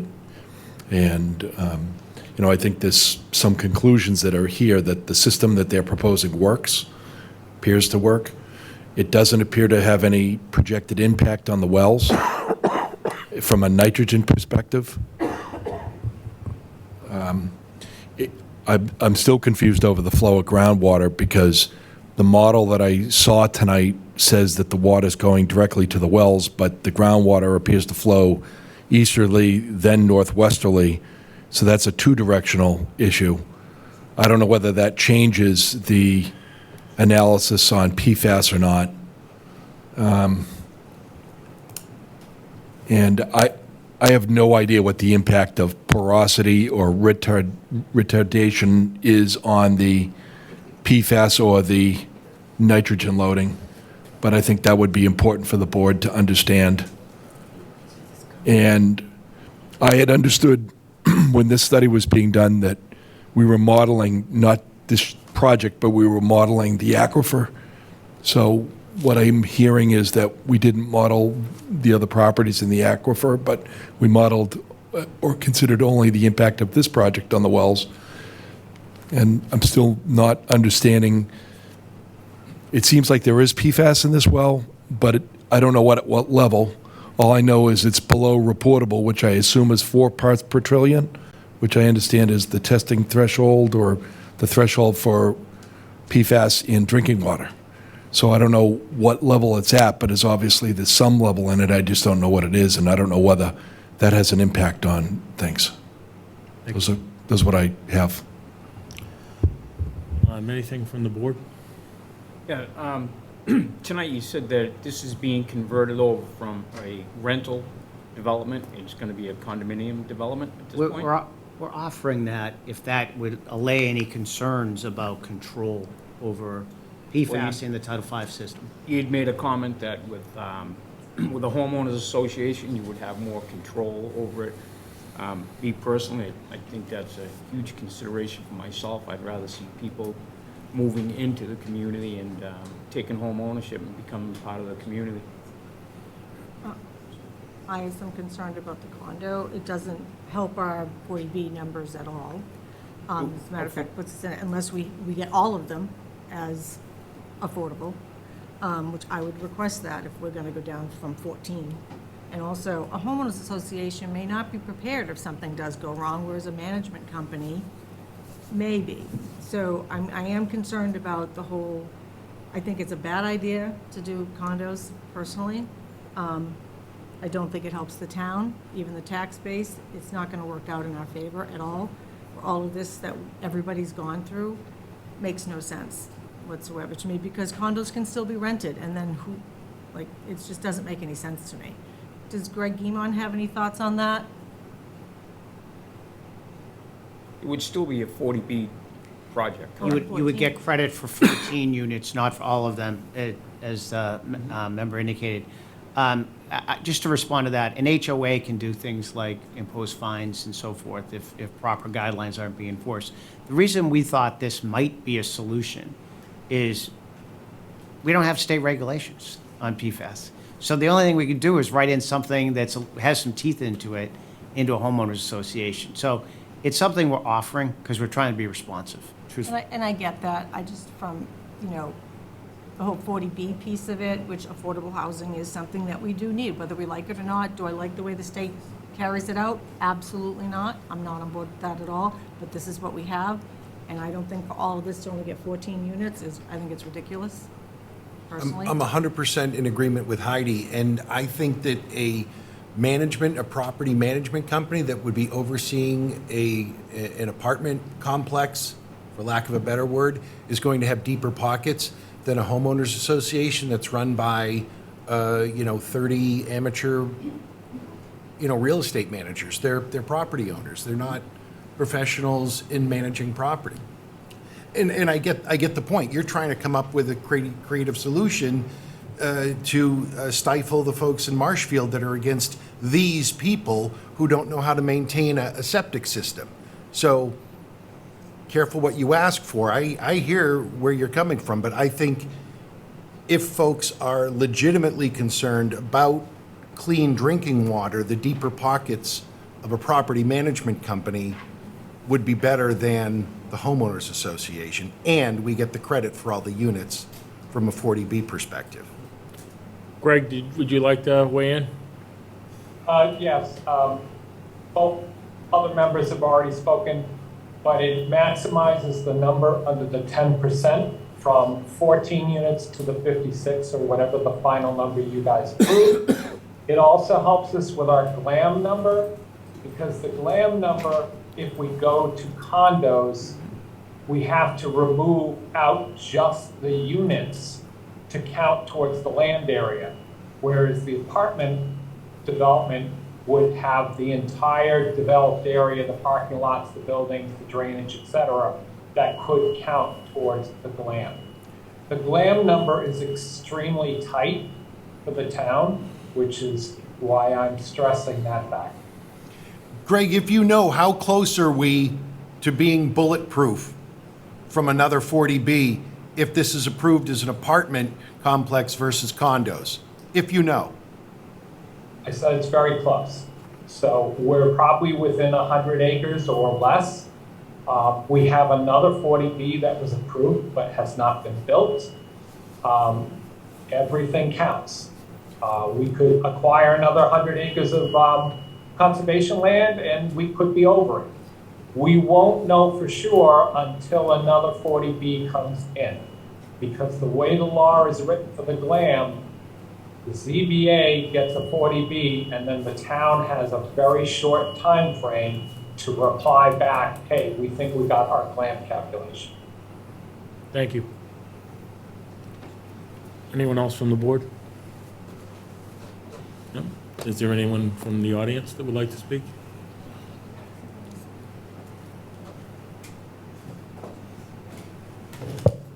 Name and address for the record. Dave Carrier, 34 Outlook Road, and I'm up just to add a little bit of a correction from the previous issue when you asked about the most recent well testing.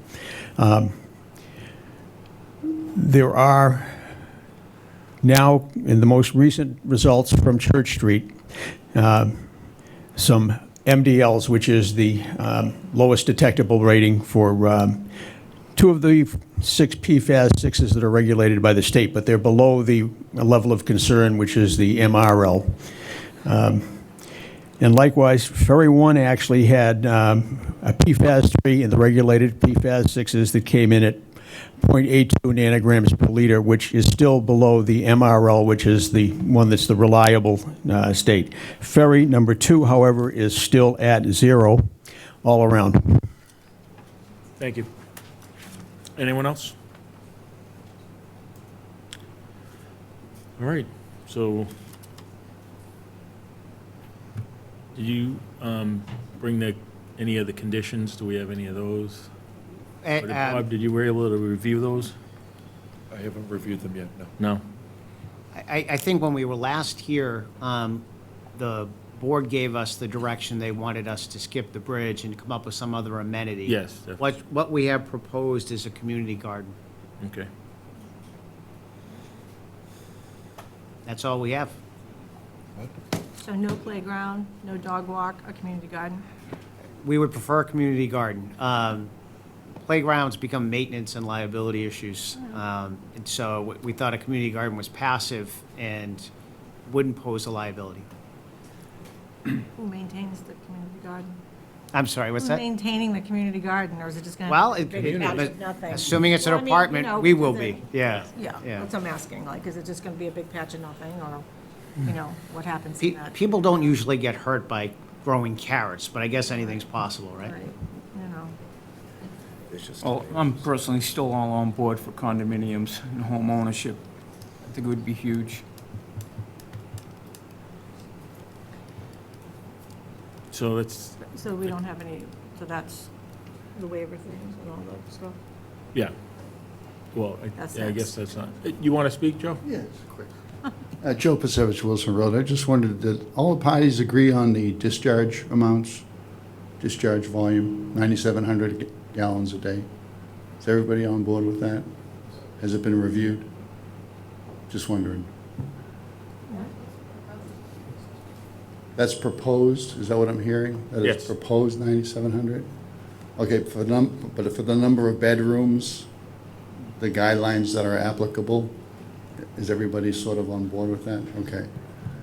Also, regarding the consultant reports, has anybody looked at stormwater management and the potential impacts on the interaction with the septic leach field. So, Has that been looked at? I'm just wondering. Darren, we've reviewed the stormwater. Yes. Yeah, that That was was submitted. earlier on. Yeah, Mr. Chairman, I can jump in and answer that. There's Go ahead. no impacts from the stormwater management system. There are no impacts to the wastewater systems at all. But this goes to the issue, Mr. Chairman, that I raised before, which is that we don't have any current groundwater data which would help in the modeling solution. So there's no current groundwater data and no current modeling of the impacts of the wastewater and stormwater injection. That's what I'm concerned about. Thank you. Does anyone else have anything to offer?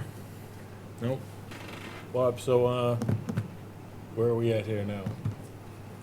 You're at the point where you either agree to continue the meeting, well, you ask to continue the meeting, and the applicant either agrees or doesn't agree. And if the applicant doesn't agree, then you should close the hearing and proceed. If the applicant agrees to an extension, then you get that in writing, and we come back in another day with whatever Mr. Pesci's further review would be. So that means anything economic or whatever would not be able to be submitted after it's closed, like with waivers or anything, nothing I else. think it's a bad idea to leave a written record open, because then no one can ask questions. You either keep it open or you don't. And it's really up to the applicant. Yeah. We knew when we started that we had 180 days to complete the public hearing process. I think they're already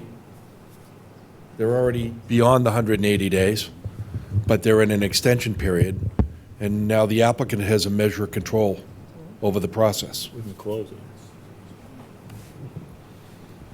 So we would be able to close the meeting, but then we have how many days to answer? So if the board elects to close the public hearing, the board has 40 days from today in order to draft a decision and file it with the town clerk. Okay. So we go with the waivers that we have already, that we got in December? Well, they've or- supplied Like an that? original list of waivers. Right. And they've updated that list of waivers because there are some local regulations that they don't comply with. And they've explained that they are not going to comply with those regulations, and I think I've been pretty clear all the way along on this project and the others that we've had before, that a 40B project doesn't have to comply if they come up with a reason not to comply. And the most apparent local regulation is this 5 parts per million standard for wastewater, nitrogen and wastewater. And what I'm hearing from all of the experts is that this project, because of its treatment system, meets that standard. So, But it's pretty much up to the applicant whether we. Well, it's up to us as what we do well, it. if we're comfortable 'Cause we're with at the the 180 information that days. we've heard.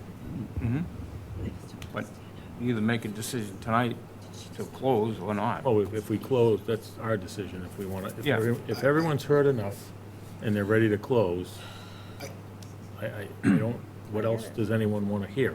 I don't know, I'm I mean, asking the we've board. heard a lot of information, there's a lot to digest, which I think we're gonna need those. 40 days. Yeah. Would we be able to ask for an extension on the 40 days? if- I've seen it happen in the past. One of the projects is involved in East Milton, where I was representing abutters opposing a 40B. There was an extension granted by the applicant for the decision to be written in a longer period than the 40 days. It has happened. So I guess I'll just ask the board, are you comfortable with closing tonight, Larry? I would be fine. Right? I am, yes. I don't, we've heard everything. Ed has articulated that they've met every standard, they've worked out solutions to all the problems and the issues that the board has raised. I don't know, this draft report, I don't see what would change. I don't know what would change if we asked for an extension. We've got 40 days to write our decision. I think that's more than enough time. Okay. Heidi, how do you feel? I was just concerned, we didn't really go over any of the waivers like we have in the past. We've gone through them bit by bit, and the applicant's been able to speak. That's the only thing I was concerned about. If Ed is, and Bob are not concerned about it, then I'm not concerned about it. Because we dictate how that goes. Right, but anyways, yeah. we've gone back and forth, you know, Right. just to, yeah, I mean, we've done that in the past, so it's just a different way of doing it for us, so I just want to make sure that Ed and Bob are okay with it, and I'm okay to close. And the applicant, of course. Me? I'm okay to close. Mac? Knowing that I can't vote on this one, I've heard and read everything I could back for years. I'm okay. And I'm okay to Does close. Ed want to say anything? Ed, would you do you Mr. have? Chairman? Yep. Just to add one more thing for everyone to consider, and maybe it helps with your decision to close tonight. Last month, I wanted to do some analysis of how many homes were in the watershed and come up with the number of bedrooms approximately, kind of understand what the impact of this project is to the watershed. So inside that Zone 2, between Pat Brennan and Greg Guimond, they took a look at this, and a conservative estimate based on that analysis is 576 homes. And then I decided, okay, not all of them are 3-bedroom homes. Some of them are more than that, 4-bedroom homes. So if I multiply, and that doesn't include the Spyglass development that's on its own wastewater plant. That's another 84 homes, 84 units. So I didn't include that. But when I take that out, take 576 times 3.5 bedrooms per home as an average, just a quick back of the envelope check, I come up with 2,016 bedrooms. Add the 88 to it, we find out that 88 is only 4% of the total of that watershed, of the watershed. 4% of the bedrooms of the watershed. So most of the wastewater is 90% or more is coming from elsewhere in the watershed. And obviously, we need to be concerned about PFAS and wastewater from everything we've read and heard, that, that this project is not going to overly tax the wastewater component going to the watershed that the rest of the community is already doing. So I didn't think, it wasn't 50% of the wastewater, it's only 4%. And I felt like that's something you ought to hear tonight if you felt like it was time to close. I was gonna put that in another letter, but I'm happy to just verbally disclose that tonight. All right, thank you. Mr. Chairman. Greg, did you have something to add? No? Nope. All right, go ahead. Joe Pasovich, Wills Road, just to rebut the statement of the consultant, for those alleged 2,000 homes, we don't have information on how often the systems are maintained, what the ground flow regime is like in the area of those homes, or specifically how those people, handle their wastewater. So that's really over the top. And I still, as other people have pointed out, are often very skeptical when that consultant refers to this project as our project or us, in reference to it. Thank you. Thank you. So I'm going to make a motion that we, Just 1 second, so do you have to decide, or do you have to decide if you're sticking with the condo, or you're doing, what are you doing? If we close it, is that done? no, or- they put the offer to us, it doesn't. So we don't, okay, got it. I just wanted to put it on the record, make With sure. that being said, it may be a little bit ahead and might be, you don't even know at this point, that'd be fine too. What would be the price point of these condos if they were to be condos? We haven't done the math, but obviously Fair on the enough. affordable, that would be calculated on the same type Yep, of fair enough. equation. No, Okay, so I'm going to make a motion that we close 23-102 Maitland LLC, CO Sealand Corp., Bridle Crossing off Ferry. Do I have a second? Second. All in favor? Larry Keane, aye. Brian Sullivan, aye? Brian Murphy, aye. Heidi Conway, aye. Jean Lee, aye. Mac Brothers, aye. Thank you. Thank you. Have a good night. You too. Thank you.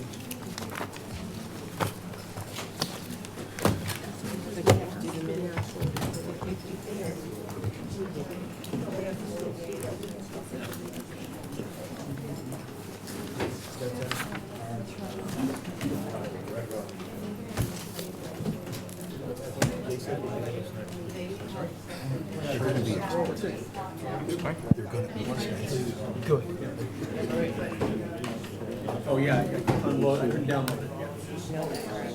Mary sent it to me.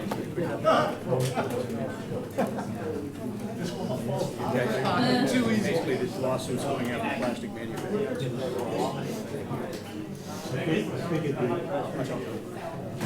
Thank you.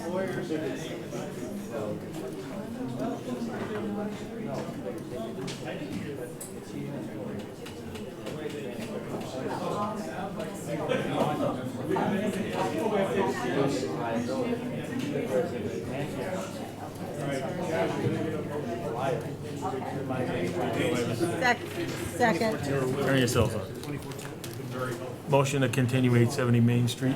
Second. All in favor? Larry Keane, Oh, aye. sorry, to July what? Aye. July 9th. Already in Do I have a July. second? Second. All in favor? Larry Keane, aye. Brian Sullivan, aye? Brian Murphy, aye. Heidi Coe, aye. Jean Lee, aye. Mac Brothers, aye. Anything else, Nancy, as we... Yeah, the two extensions. Oh, yeah, we did the two Oh, extensions. yeah, to June 11th, We're going, right? I know I have to dig out. Mr. Chairman? Yes. Real quick, are you selecting a date to perhaps deliberate the conditions and just review draft No, we haven't yet. discussion? No, Okay. we haven't. We're going over, we have a little bit of business to finish up here. Mr. Chairman, I would have it as a standing item on every agenda going You forward. hear that, Ed? We're gonna have it as a standing item on every agenda. We Yes, need sir. you, and we're gonna make another 4 meetings before July 1st. We need you to be at every one. I'm kidding. So where are these extensions? Petitioner, okay, here we go. After the continued. 1863 Michael Lapomardo, 24 Brighton Street. Petitioner requests a 1-year extension to June 8th, 2025 for the special permit granted in the September 25th, 2018 meeting due to financial resources, design delays, transfer of ownership, and difficulty securing a contractor. Do I have a second? Second. All in favor? Larry Keane, aye. Brian Sullivan, aye? Brian Murphy, aye. Heidi Coe, aye. Jean Lee, aye. Mac Brothers, aye. Then we have 42 Pompeo and Linda Leone, 670 Ocean Street. Well, they're asking for 6 months. Can we give them a year, just so we don't have to deal with this again, or?